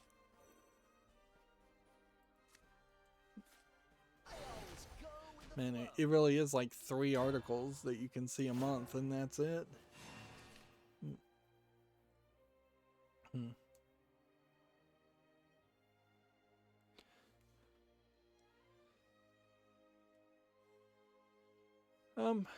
So yeah, I don't even know what that article is about.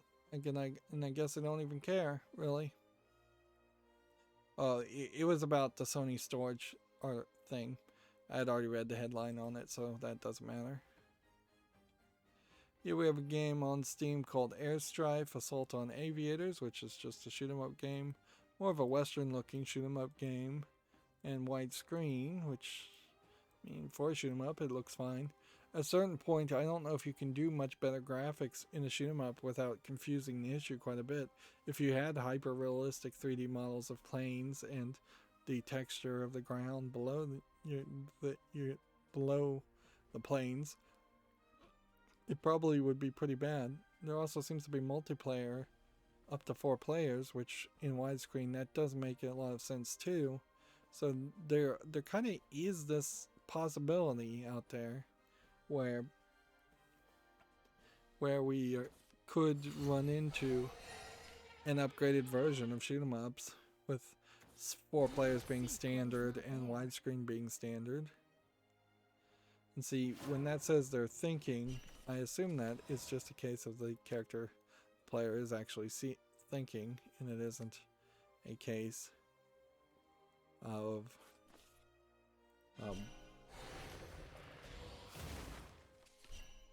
darn it. Reduce fan damage from effects to 0.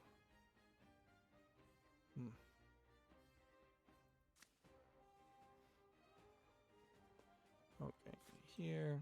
And here.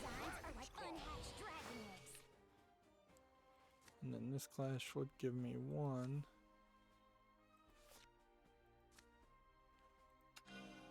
Be gone. We reached enlightenment?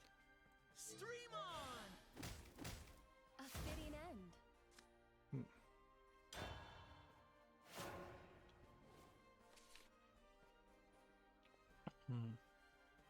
Next, we have a game on Steam here called Winning Love by Daylight, which looks like a Western visual novel. I don't hate this art style, though, when you zoom in on it. I kind of hate that the trailer is showing just a person talking, or a live streamer streaming the game. Early access, free. I mean, I guess it's English only. I guess I can put it on the fall list because I kind of do like the art style. But almost certainly, as a free game, whatever is going to be here once it gets out of early access is going to be whatever it is. I'd say also, you have a nice variety of the girls here. Not going specifically for any one theme here. You've got kind of a goth. You've got a nose ring party girl. You've got more back to nature good girl style. You've got more of a rich girl. You've got African. That's the wrong personality to apply to that. Kind of richer but nice girl. Where this other one looks like she might be more trouble.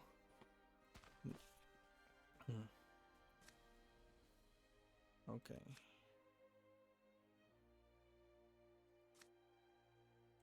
Put this on the field. Did someone call for a Let me medic? do this. Let me evolve here. It won't be long now. Drink every drop. Concoctions away.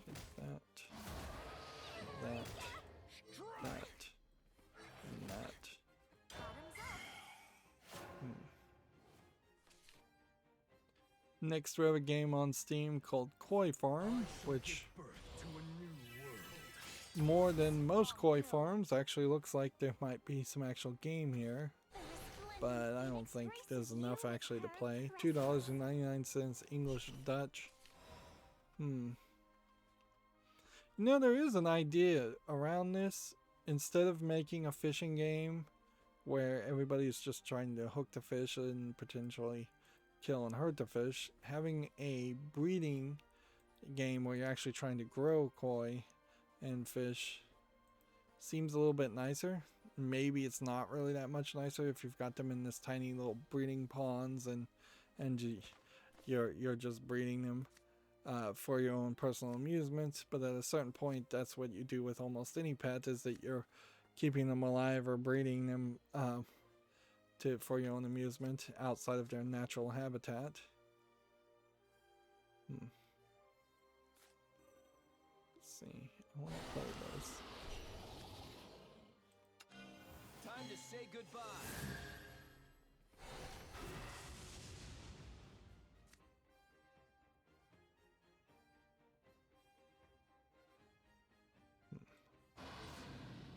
Hit that.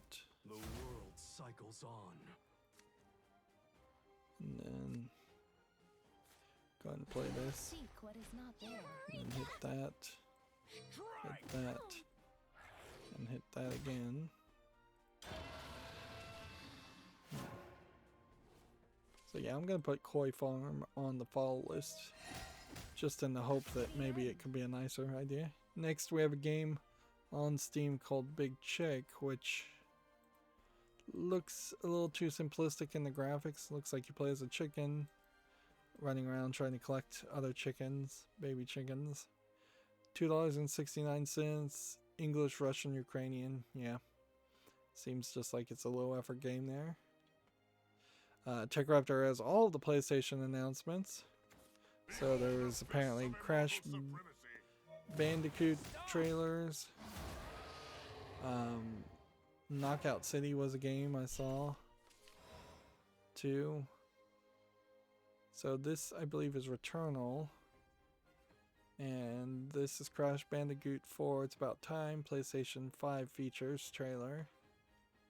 And then this is Knockout City, which Knockout City does kind of feel like it might be a slightly more adult version of like Splatoon.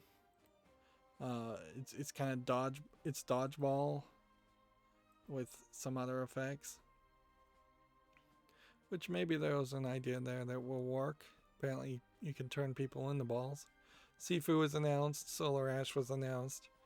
Five Nights at Freddy's Security Breach showed off some of its gameplay, and it definitely looks like a different kind of game than the previous Five Nights at Freddy's. First of all, there's an actual character you're playing as, or you can see a security guard, and you are going to be chased by real 3D models. I feel like this wasn't actually created by the creator of Five Nights at Freddy's, who I don't think is actually that good of an animator or game creator to do something like that. And I think this is very much more going to be a 3D horror game than you normally would expect from that. Call for a medic. Bottoms up. I didn't move fast enough. But also, I would say the Security Breach looks much more like a game than anything else. They have Kiana Bridge of Spirits, which I believe we've already probably seen this. But this is, I think, maybe a new trailer. No, maybe we haven't seen this game. I think I have, but it's kind of hard to tell. Like, I wouldn't be surprised if there's 2 or 3 different games that look somewhat like this. And yeah, from that trailer, it looks like it is going to be an action kind of RPG type experience. Maybe not RPG. Deathloop was shown off again. Final Fantasy VII Remake. Integrate was announced. Integrate DLC. maybe the new character, where the upgrade may be its own separate thing. Come, my sworn brothers, rise to greater heights. Higher Okay. than the clouds.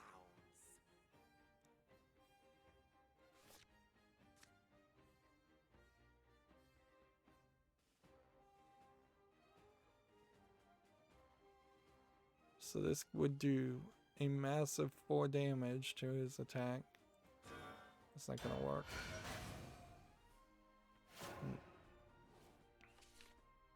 Although, if I had attacked him, then I don't know. Okay.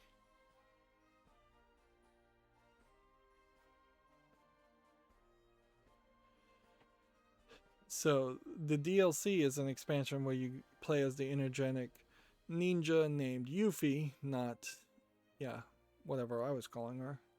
Tifa. Tifa's the other character. So that's Yuffie. Witness the fury of my curse. And the expansion itself is called Remake Integrate. But I don't know if the expansion does anything other than tell you a short story with Yuffie, or doesn't tell you any real new story, and it's just the same story you've already seen with a new perspective or a new character. So there's definitely some questions there. I'll show you the meaning of love. Okay. That won't do. Oh, waffle cakes.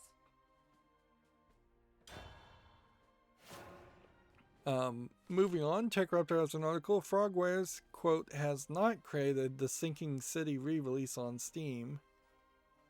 So you can finally buy the Sinking City once again. Sinking City was a average game that seemed slightly racist, but it was based on a Lovecraft type story, or the writer of the Lovecraft stories who was slightly racist, so they kind of did it as best as they could, I think, there, being true to the story,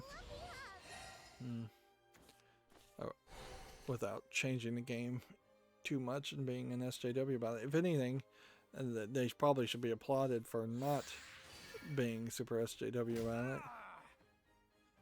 The game was delisted from Steam and several other storefronts as part of a dispute between Frogwares and the game publisher, Nacon. Frogwares says that Nacon has breached its publishing agreement in various ways. Nacon naturally believes otherwise. Most recently, Nacon was allowed to return to the game to sale on digital storefronts, where the court case is still ongoing. Let's see. French judge confirmed that Nacon can sell the game on digital storefronts while the court case is still in progress. However, the particular version of the game is lacking some important elements. The new Steam version has no achievements whatsoever. Furthermore, it also doesn't have any of the game's DLC content that's been released to date. The new release has prompted Frogwares to respond in a short public statement that was also released on the game's Steam community feed, which is interesting that they would allow it to be on the community feed in the middle of this whole complaints and lawsuit. But I guess maybe it was just posted on the community feed and not an official post. Let's see.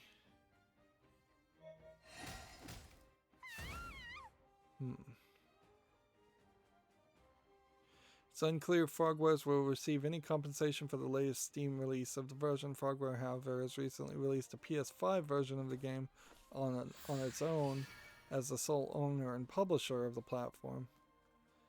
They've reached out. And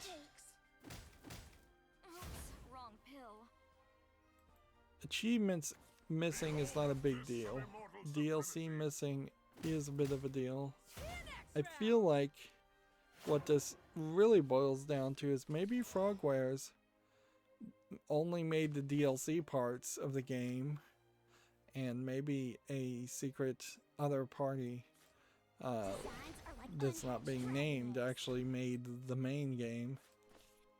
We've seen both Nacom and Frogwares seemingly somewhat guilty of some shenanigans, so I wouldn't be super surprised if it turned out that there's just something going on here. And see, when I try to see this statement, it's just not loading at all. I'm just getting a spinning Steam logo, which even in that, that's weird because I've never seen this spinning Steam logo at all.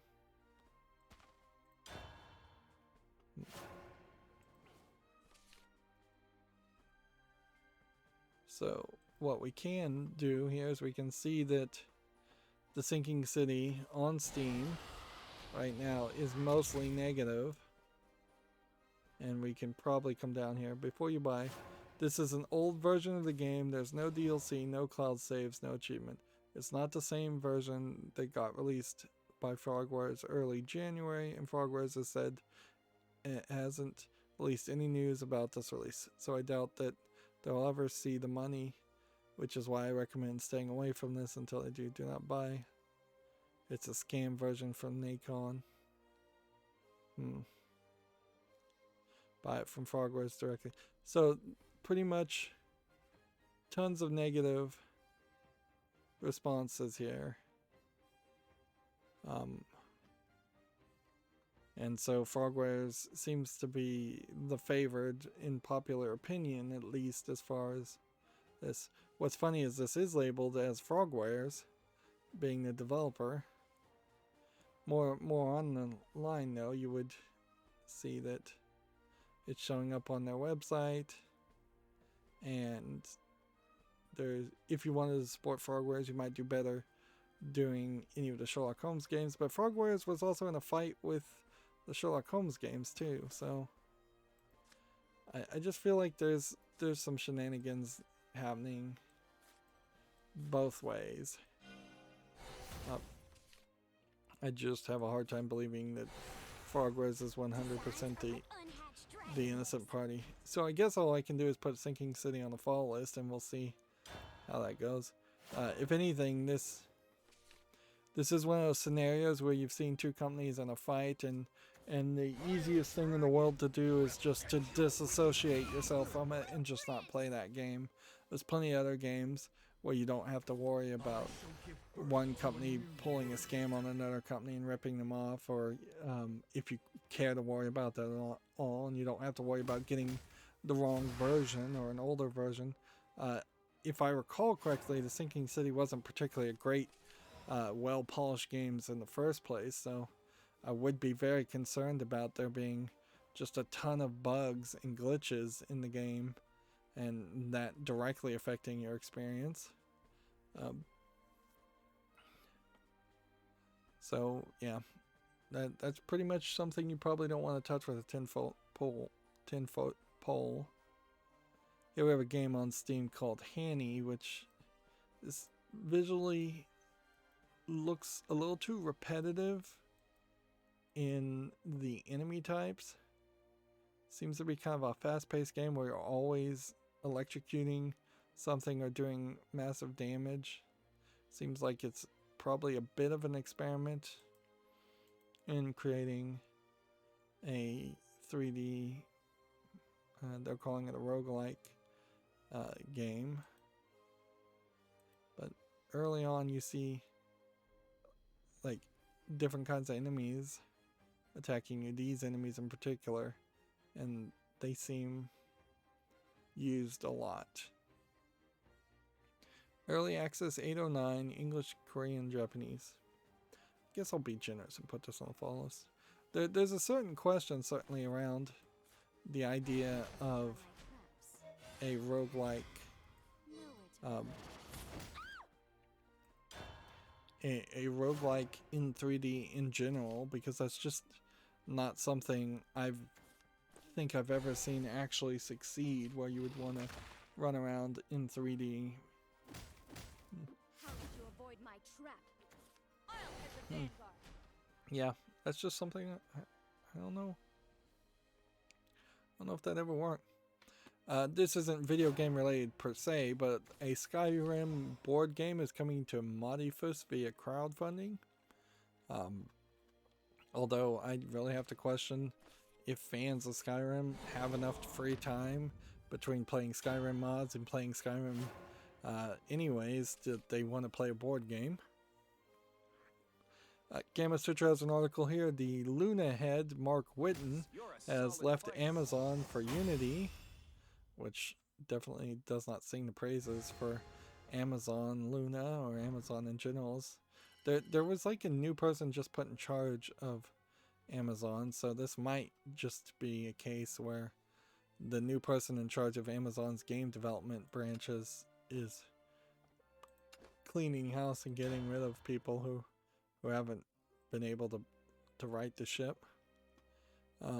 Here's Gamma Sutra's article of reportedly EA has canceled the new property Gaia after 6 years in development at EA Motive, which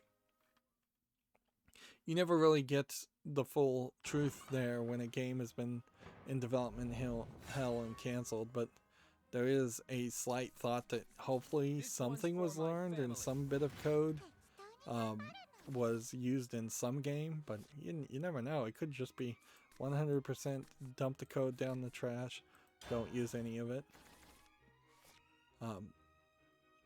Here we have a game called Pandemic by Prisms, which seems to be a VR game. Well, we're seeing these images not load still, so I'll try and get that to work. It's a VR game for $7.99, English full audio.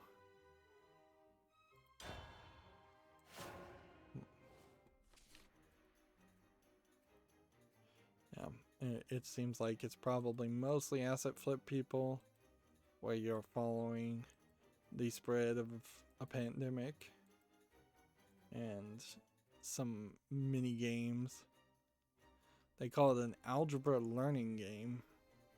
I have a hard time believing that. There's a real problem there, though. If this is supposed to be an educational game for, well, they do have a nice trick there in which everybody's just wearing medical blue gloves.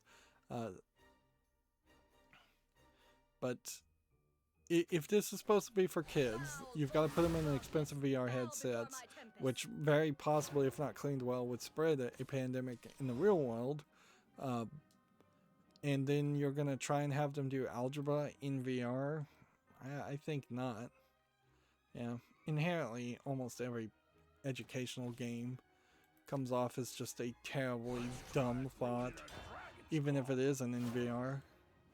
I'd like to see some smart educational games out there. I've just yet to see any in my lifetime.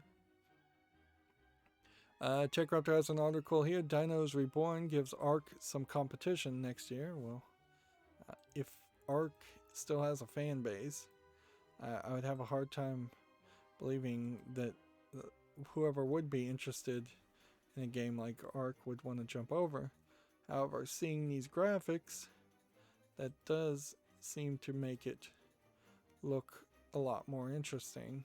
Like, I feel like Ark's graphics haven't looked in a while, probably aren't as good as this is. And being trapped on a dinosaur planet is not a terrible thought.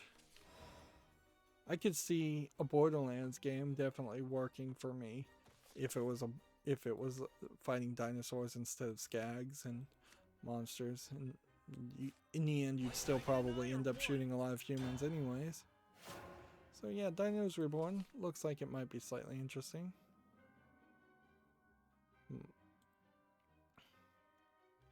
Next we have a game on Steam called Project Entertainment System, which looks like it's kind of a troll joke game based on the visuals. Like, it feels like there could have been a game here, but there's a little too many problems visually here that make it look like a troll joke game. $9.99, English full audio. Yep. you're definitely going to have a hard time convincing me to play a game that looks like you didn't take the development of your own game seriously.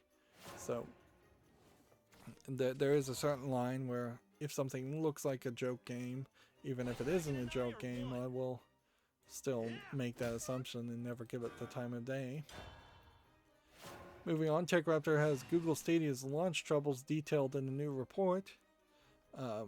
I heard rumors that like the one Google Stadia game that had been made in-house has been broken for weeks, and they fired all the engineers, so there's nobody to even fix it. Google didn't even follow their own Google formula. Yeah. It'd be really hard to believe that Stadia is even going to be talked about in 4 or 5 years. There might be something that they learned from that experiment, and there might be a background services using the technology for Stadia, but they at this point need to rebrand it and rename it. Gamma Sutra has an article. Valve has been ordered to comply with Apple's request for Steam data. California magistrate judge has ordered Valve to comply with Apple's recent request for financial data on over 400 Steam titles, which I am surprised the judge would be willing to do that, because I don't believe this lawsuit has anything to do with Valve.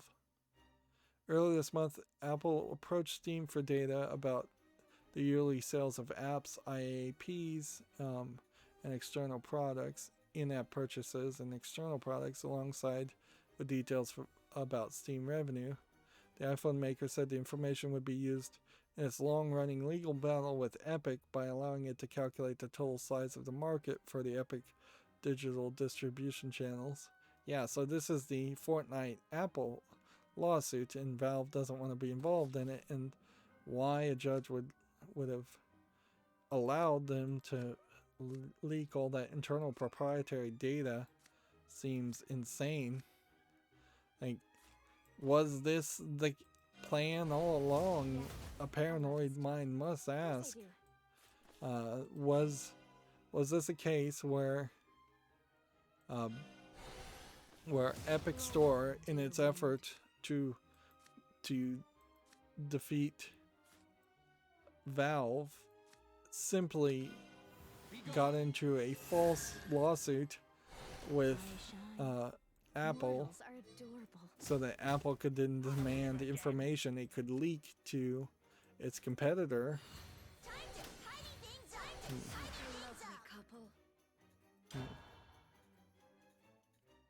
That is certainly a paranoid thought.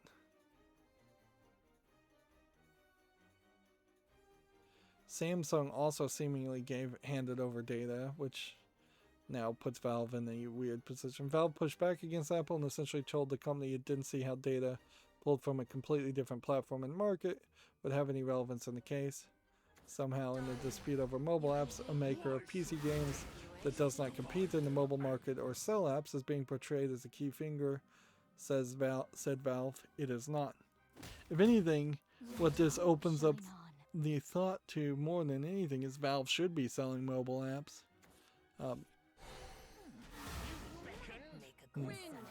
Valve is now told, the judge has told Valve to share data on 436 specific titles sold through Steam from 2017 onward. I wonder what those specific games are. I imagine they are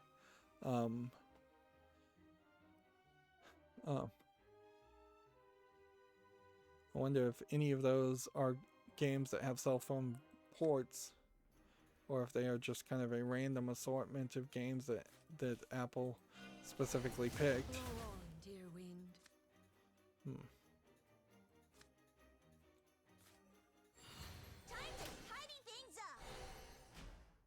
I guess that's the best I can do. Here we have Judge Hickson said Valve had until mid-March to comply with the order, telling its legal team that, quote, Apple assaulted the earth with subpoenas, so don't worry, it's not just you, end quote. Well, if the judge has that attitude, which probably is grounds for a mistrial in general, Curse 'em. then why did he approve these subpoenas? The Epic Apple trial will go back into court in May.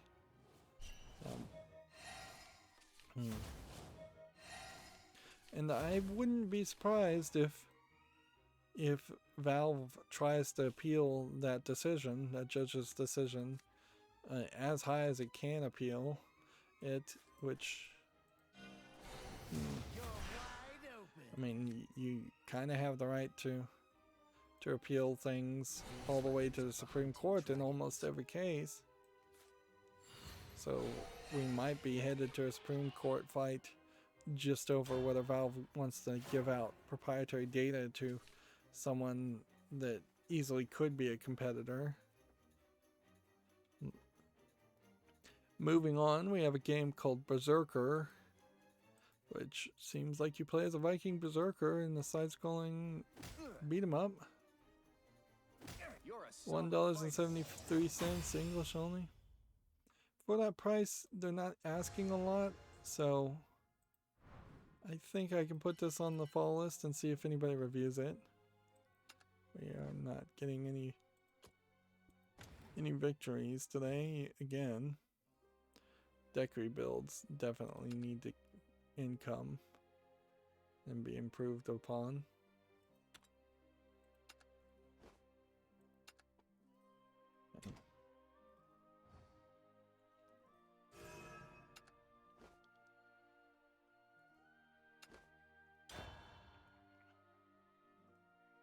I just want to hurry up and finish.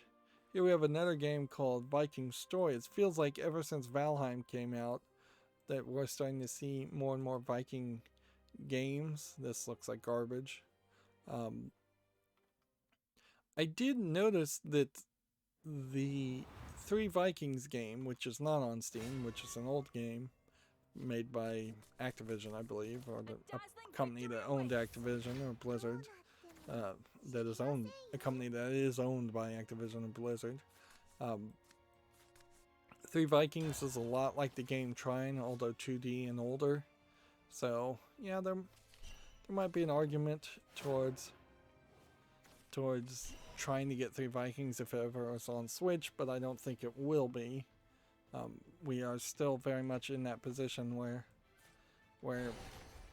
me specifically getting Activision Blizzard games on Battle.net, and which is really the only storefront they're willing to sell their games on, is just not interesting to me. So I'm more than willing to just miss out on a Diablo 2 remaster if they're not willing to put it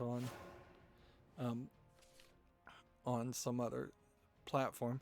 If anything, there is an argument to go down in quality, get the Diablo 2 remaster on the Switch, and then you can combine the proprietary storefront of Nintendo with the proprietary storefront of Activision Blizzard, assuming it comes out on the Switch.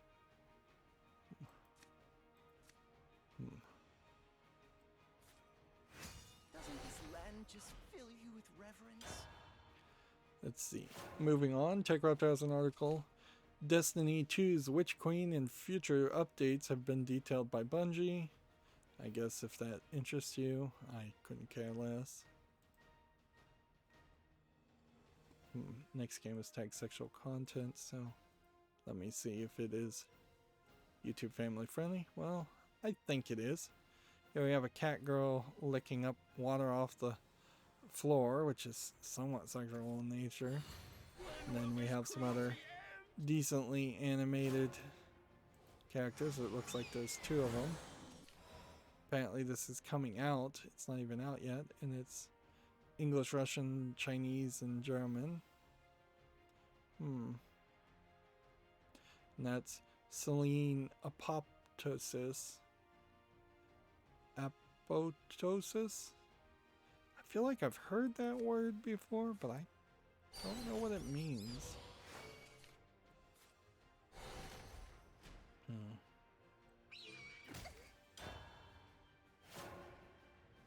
The publisher is Flat Chest Developer, which is interesting.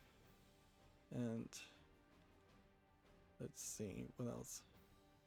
We have a game called Lucy Got Problems from this developer publisher, which is very positive.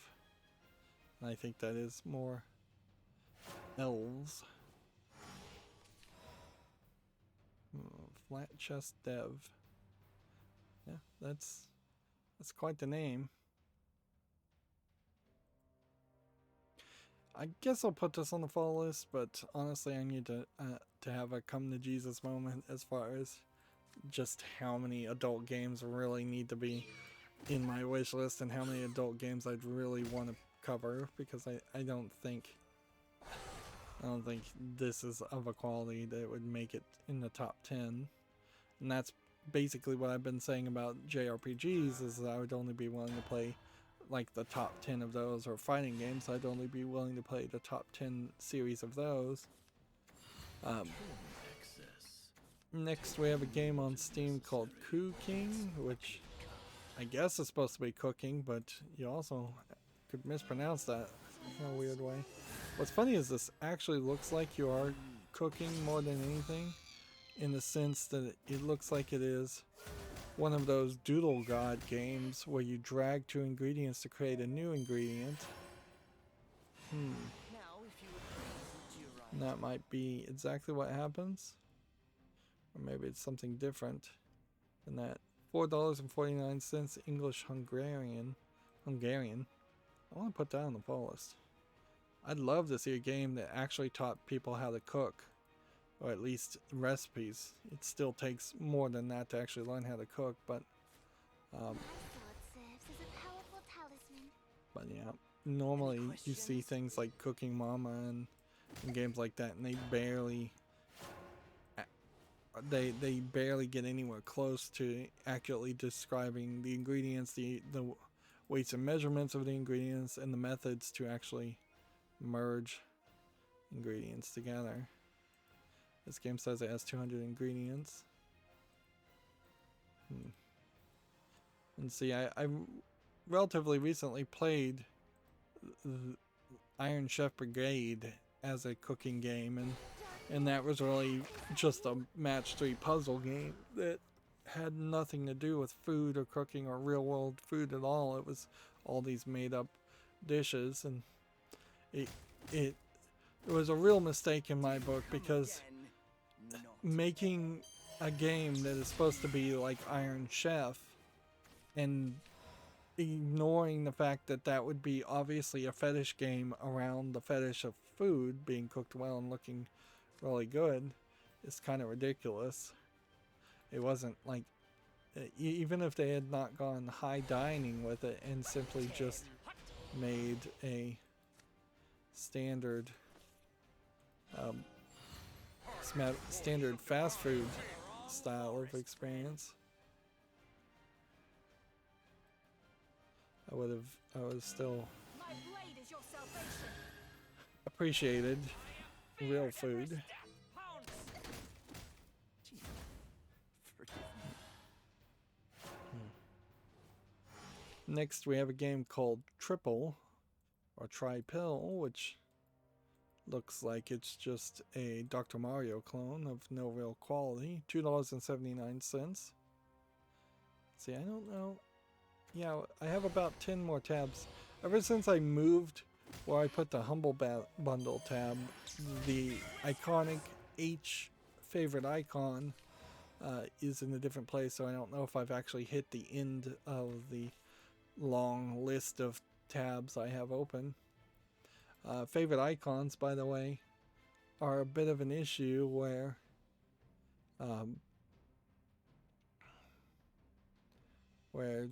a new vulnerability has been discovered, a way of using favorite icons which are automatically downloaded by almost every browser.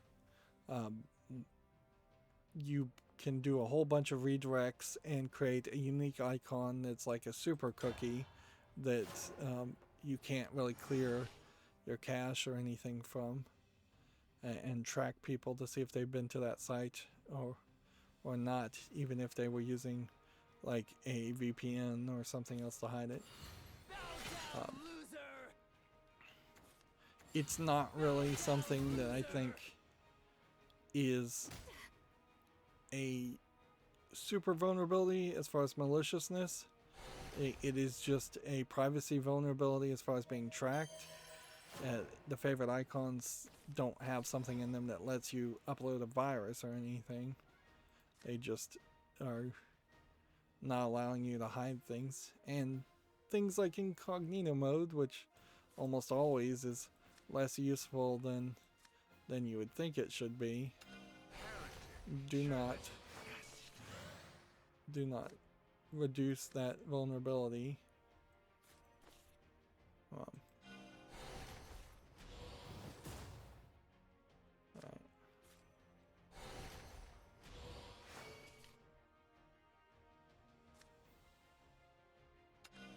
Winds of light, show your might. Come meet my god. Can I possibly win here?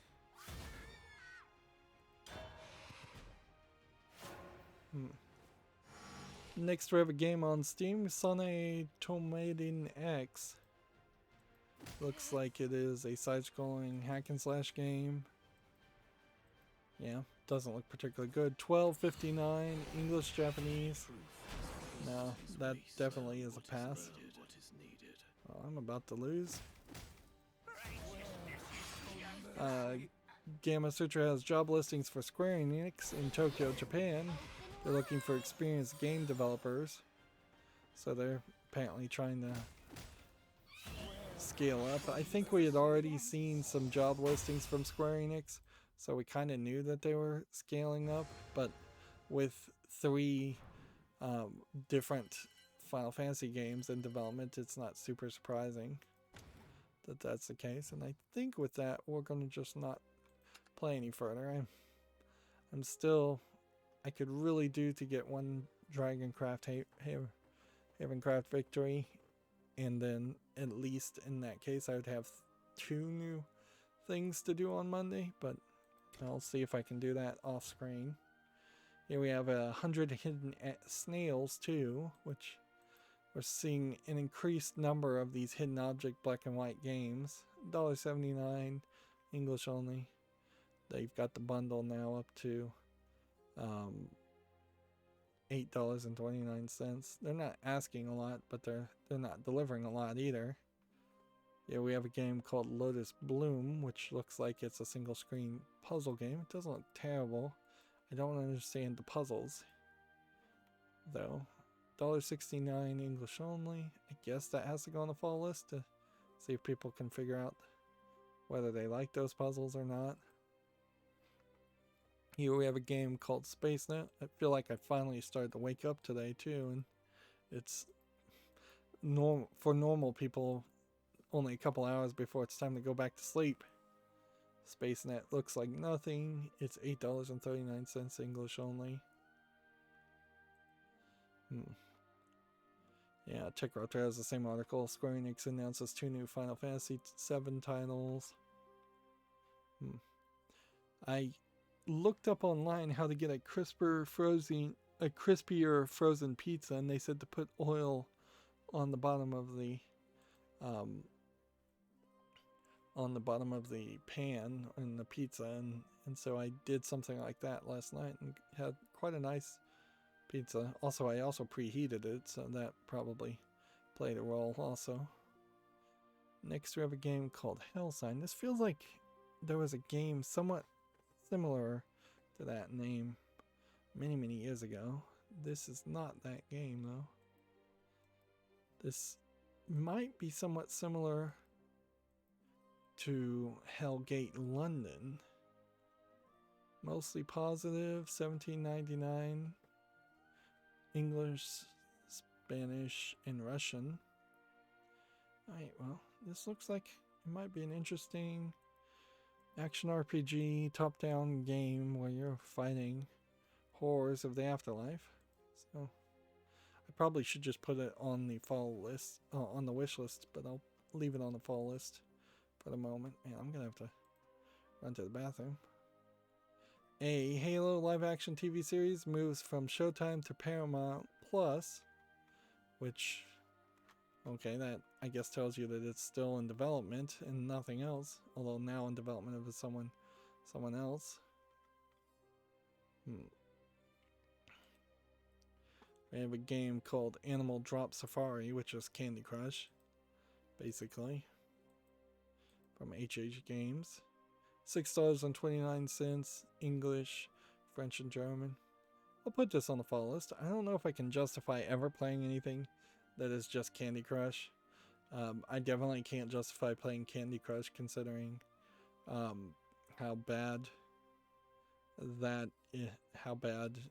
Candy Crush cheats to make you purchase in-app purchases. It literally cheats. I hacked the game and still wasn't able to beat some levels. Gematsu has an article here. The Bloodborne producer Masaki Yamagiwa is going to leave Sony Interactive Studio at the end of February. We already knew about this, but this article, I guess, is just more focused on that specific person. Although the articles in Gematsu aren't really that big anyways.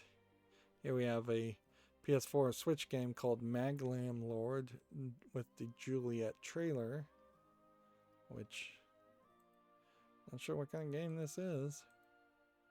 Looks like it's a RPG game, very possibly a mobile RPG game being ported, or just a low effort RPG game being ported.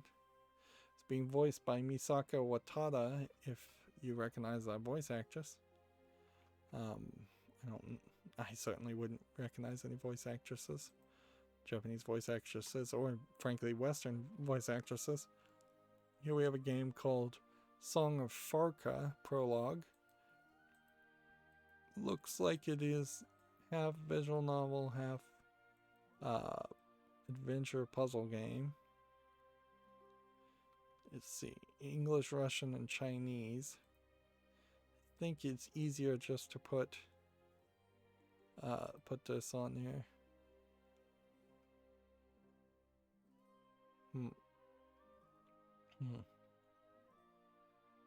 Hacker P1 is apparently what she's doing. I did have a thought of a game where you played as a hacker many years ago, and how you would best implement that and what kind of story you would tell around that. I'm not saying that these people stole my idea. If anything, I would say enough people didn't have that idea, and a game like that should have come out and been successful at this point. Like years ago, there should have been some kind of Matrix style. You're a hacker in a world, Watch Dogs sort of, but even Watch Dogs hasn't been majorly successful. I think there is probably an argument there, though, that being a programmer myself, I'm more intrigued with the idea than the average person, and that probably is why that kind of game hasn't come out and succeeded. Here we have a game called Farm Dungeons, which looks like it's just an RPG Maker game, which we haven't been seeing a ton of those. $1.99, English, Japanese. Yeah, if anything, because of the fact that what's on Steam and Twitter have just been giving me trouble, I probably missed several low effort games. I also wouldn't be surprised if Valve is maybe starting to be less willing to approve low effort games. But here we have a game called Conspiracy Girls, which looks like it's a visual novel. What's interesting about this visual novel is that they're drawing them all the way to their knees, when usually they're more zoomed in and they stop at the belly. Of course, when you have text over it, that may still stop at the belly. Each of these characters seem fairly poorly drawn and out of place. Anatomically speaking, they seem to be shifted in weird angles in unnatural positions. At a certain point, it makes an argument to use photo referencing and tracing if you don't know how to draw someone naturally, but you also have to get good at some point and actually be able to draw things naturally. This is free to play, English only. one-shot visual novel probably doesn't have branching paths. I don't think there's anything specific about this that would need to be put on the follow list. Check it out if you're interested. Gamasutra mentioned the semiconductor shortage hitting console production to be investigated by the White House. They've spun this story to be more around console production when in actuality semiconductor shortages in general have just been a big issue. There was a big snowstorm in Texas that shut down some of the chip manufacturers. There's not a lot of chip manufacturers in the United States anyways, and the whole world needs to get away from China manufacturing all the chips and Asia manufacturing all the chips anyways, but we also have to find places with certain deposits of rare earth minerals and other elements, and we need to be able to actually build things without using slavery and not making it incredibly expensive as far as chip manufacturing or near slavery conditions like China does. And we need to figure out ways to replace rare earth minerals, which I think mostly you could, but they're just more expensive. We don't know. Personally, I don't know how much the United States government is capable of doing in the short run or even in the long run. I wouldn't be surprised if they just form a commission that gives a report and then nobody acts on that report for decades. Whereas if there was somebody that was actually more in charge of anything, you would think the industry themselves could get together and build more manufacturing plants in the first place, but that costs money and they don't want to spend money. Honestly, without going on to a crazy socialist rant, as I sometimes do, the solution to the fab problem is a problem, when you think about it, of companies not being willing to reinvest into infrastructure and future development, and instead wanting to take their profits and put it in the pockets of shareholders and the board members and the upper management. So the solution to those problems can be addressed in part by simply having a maximum amount that a CEO can be paid, a poverty ceiling or a wage ceiling. As we have like a minimum wage, we should have a maximum wage. That stops managers and upper management from being overpaid. Considerable limitations on public ownership of businesses, so limiting shareholders, limiting how much can be paid in dividends to shareholders, perhaps getting rid of the idea of shareholders getting paid in dividends in general, limiting the maximum that a stock price could even be sold as. Right now it's the sky's the limit. A share of a company can go just up and up and up.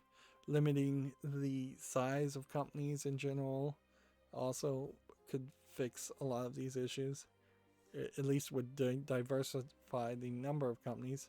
Last thing we need is Tesla to become the new manufacturer for 98% of all chips in the world. We need like 20 smaller companies to be different companies, and we need more competition in the one place where competition would actually be useful. But yeah, there's ways to fix this, but they are ways that have to strike at the core of corrupt capitalism and corrupt politics and do away with those elements, and those are going to be the big speed bumps, or just incompetent capitalism and incompetent politics. Moving on, we have a game called Rome 2077 Space Wars, which looks like it's a space shoot 'em up game. There's nothing there. $9.99, English only. Yeah, I still don't like space games. Here we have a game called Arcaxer, which it looks like an RPG. It looks a little low effort though, too. Let's see, it's jump around here and see if I can see anything here that would make me feel like this is something I'd want to play. Nah, it just seems like it's all over the place. It's a VR game for $24.99, English only. Yeah, and it really just feels like it's a combination of a bunch of random stuff in VR. Yeah, we have a game called Sea of Blood, which is also clearly just a combination of random stuff. This time, maybe not on VR. $8.99, English only. Nothing there of interest. 4 more tabs, and then we'll wrap up. Here we have a game called Room to Grow, which seems like it's a puzzle game of some sort, where you play as a cactus growing. Kind of like the opposite idea of a snake game, which you're trying to avoid obstacles. In this one, you're trying to push them away. $7.99, a bunch of languages. That's too expensive, but I'm going to put it on the follow list just to see if people like it. Almost certainly that's the kind of game that nobody would ever bother to review. Gamatsu has the Octopath Traveler shipments and digital sales topping 2.5 million. Remember, this game was released on Steam in June of 2019, which that is probably pushing a lot of its continued sales. It's not a huge amount of sales, but it's a decent amount for a lesser known game by far. Here we have a game called Crazy Flasher Series 2021, which seems like it is a low effort MS Paint game. And one of those screenshots looks like there might be a topless girl in it. So I guess I'm glad that didn't load. There's a ton of screenshots here, and some of them definitely look like they're from different games. This is 99 cents English and Chinese, and yeah, I just don't think there's a product there. And then we have one in Asian characters that's tagged as an RPG, and this doesn't want to load things. You can see this is already mixed by the time I got to it. English is not supported for this game. It's $10.79. Screenshots are not loading. I don't inherently hate the thumbnail or the art style, but I bet the gameplay is pretty much nothing. If anything, I think when they are drawing characters, it looks fine. Okay. So then that brings me to the Humble Bundle store, and it would be kind of weird if we had any new game bundles, since we have like 4 of them going right now, and there's 3 days left in 2 of them.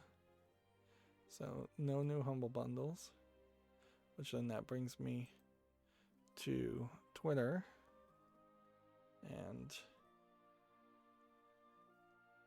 a new Pokemon game was announced. I didn't have an article around it. It's probably just been teased though, so that's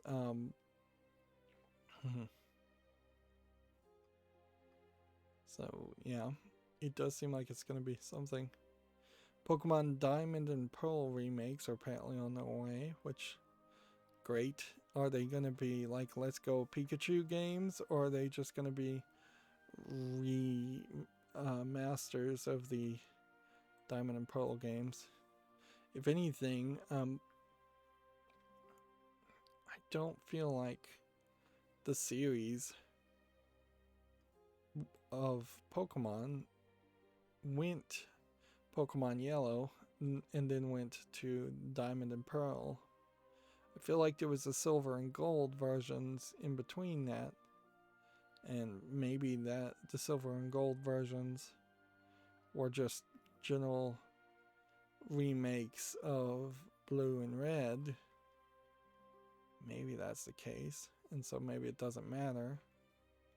Yeah, Twitter is still not really showing a lot of tweets, and we might be at a point where we're just hitting the end of Twitter, which that's my news source, so I don't know what I'm gonna do then.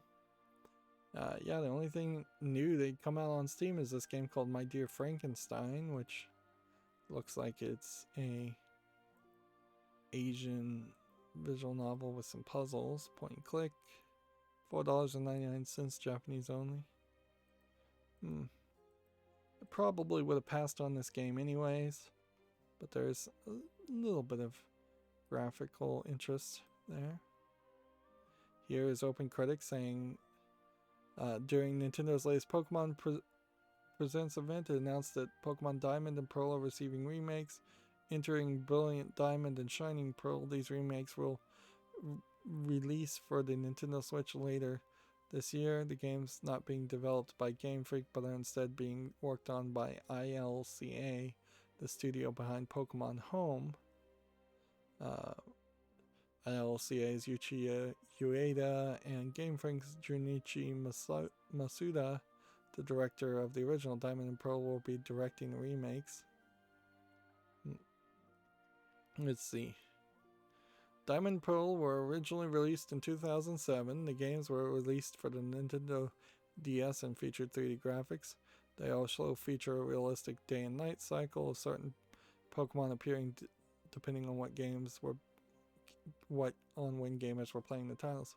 Diamond and Pearl took advantage of the DS dual screens, allowing players to control segments of the games through the handheld bottom screen.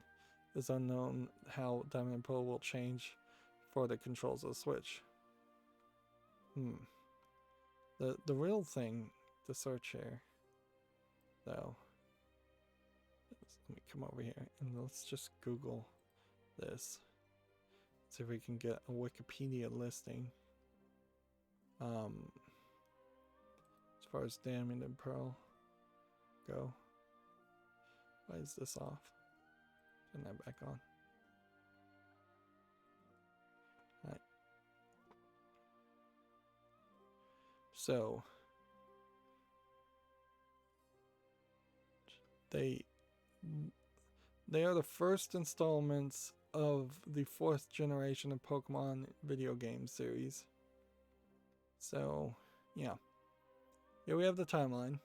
Red and blue and yellow. And yellow was the one that added Pikachu. And they remade that with Let's Go Pikachu, Let's Go Eevee. And then they had Pokemon Red and, well, it was Red and Green. Maybe in Japan, and then Red and Blue in the West.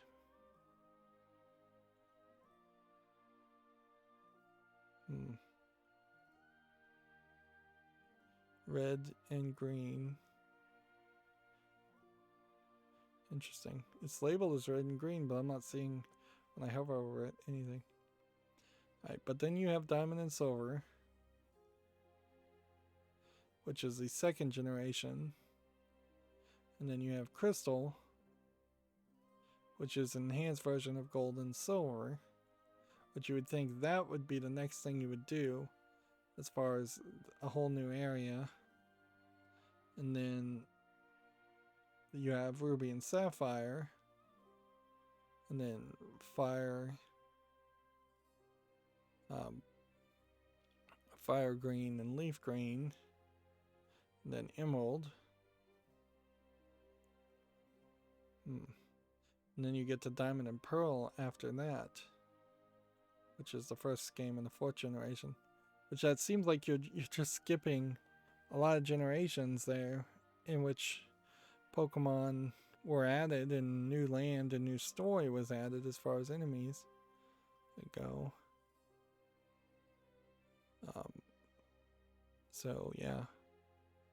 Brilliant Diamond and Shining Pearl now coming out as a remake. Skipping over some. Maybe they're right to do that though. At a certain point it does pretty much imply that they should not go crazy with the Pokemon series, considering how the actual numbered Pokemon series, the most recent ones, weren't well received. It does make a lot of sense to potentially not try and gouge people and sell 4 to 6 remakes of old games. They also, I guess, announced this game, Pokemon Legends Arceus, which is going to be an open world action role-playing game that will serve a prequel to the Diamond and Pearl experience. So they may very well be instead merging all of the first 3 generations. Let's see. Well, but no, it's focused on the Sinnoh region. Set during the Meiji restoration part of time. Interesting. So you'll be back in time for the world of Pokemon as a prequel, but in the Sinnoh region, which, if we just click on Pokemon, can we find something that mentions regions?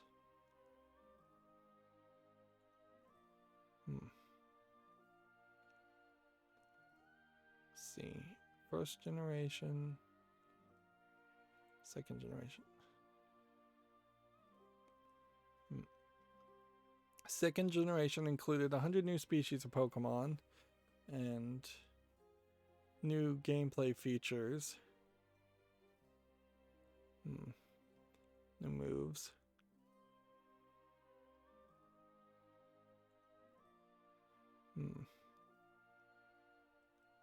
And then it included a new region, Johto, in the second generation.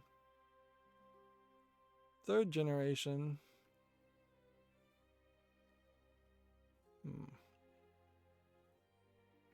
or remakes of Red and Green. Not to be confused with Red and Blue. Third generation had 135 new Pokemon, bringing them up to 386 Pokemon. And a new region, Hoenn. First time you could change the protagonist's gender, also, if that matters. Then fourth generation, we already know, was in a different region.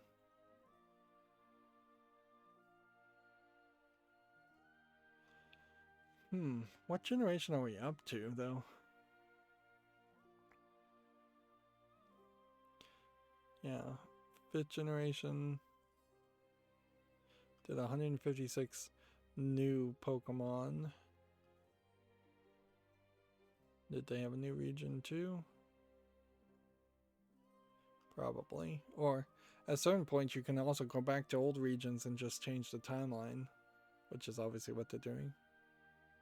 Then you have a sixth generation. And then seventh generation.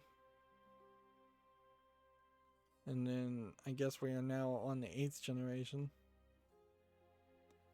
Okay.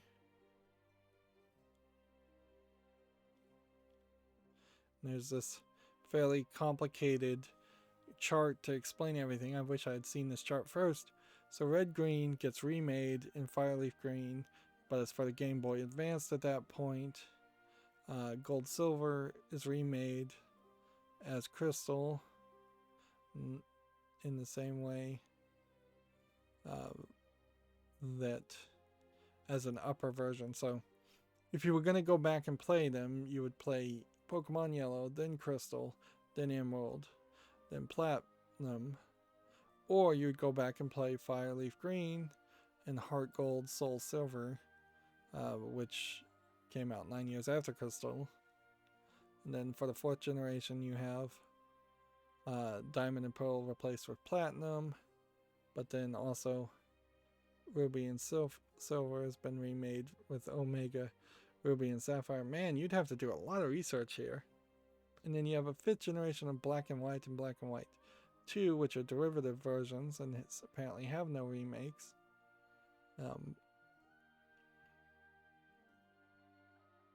And Let's Go Pikachu is a remake all the way of Yellow, which resets all the remakes. And then Diamond and Pearl, which is the fourth generation, goes that way. And then, let's see. the 6th generation just has X and Y, and they've pretty much forgotten about that and never made any remake. Then they made Sun and Moon, and then they made Ultra Sun and Moon. And then the 7th generation, I guess, the 7th generation Sun and Moon was released both for the 3DS and the Switch, and Shield and Sword or the 8th generation, which I definitely understand why you couldn't remake that, or maybe make a better version of that, although there would be an argument to making a better version of that. So that was a long journey, to say the least. Yeah, here we have a game on Steam called Bomb Gears, which looks like nothing. Looks like it's just a player versus player, a bombing game. $4.99. Yeah, seems like you're just trying to get the trajectory and play against each other. A procedurally generated world by the looks of it. Here we have a game called ASCII Brave Cat, which is a little too zoomed in, but it almost feels like it might be a decent collection of Mario-esque games and old NES 2D style games. $8.99 is way too expensive though. I'm going to put it on the fall list just in case people love it, but I feel like there's just a lot of different gameplay here, which means probably none of it plays very well.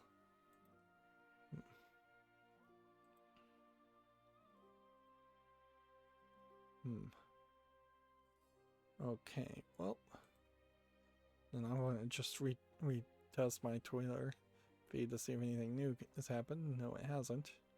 Okay, well, that's going to be it for this stream then. As always, I ask you to like, share, subscribe, comment, and watch every second of my videos. If you want a friend or follow me on any social media sites, there's a whole bunch of links down below. And if you want to support me further, there's a link to Patreon, or you can friend me on Steam and get me a game off my wishlist. Thank you for watching. Have a good evening.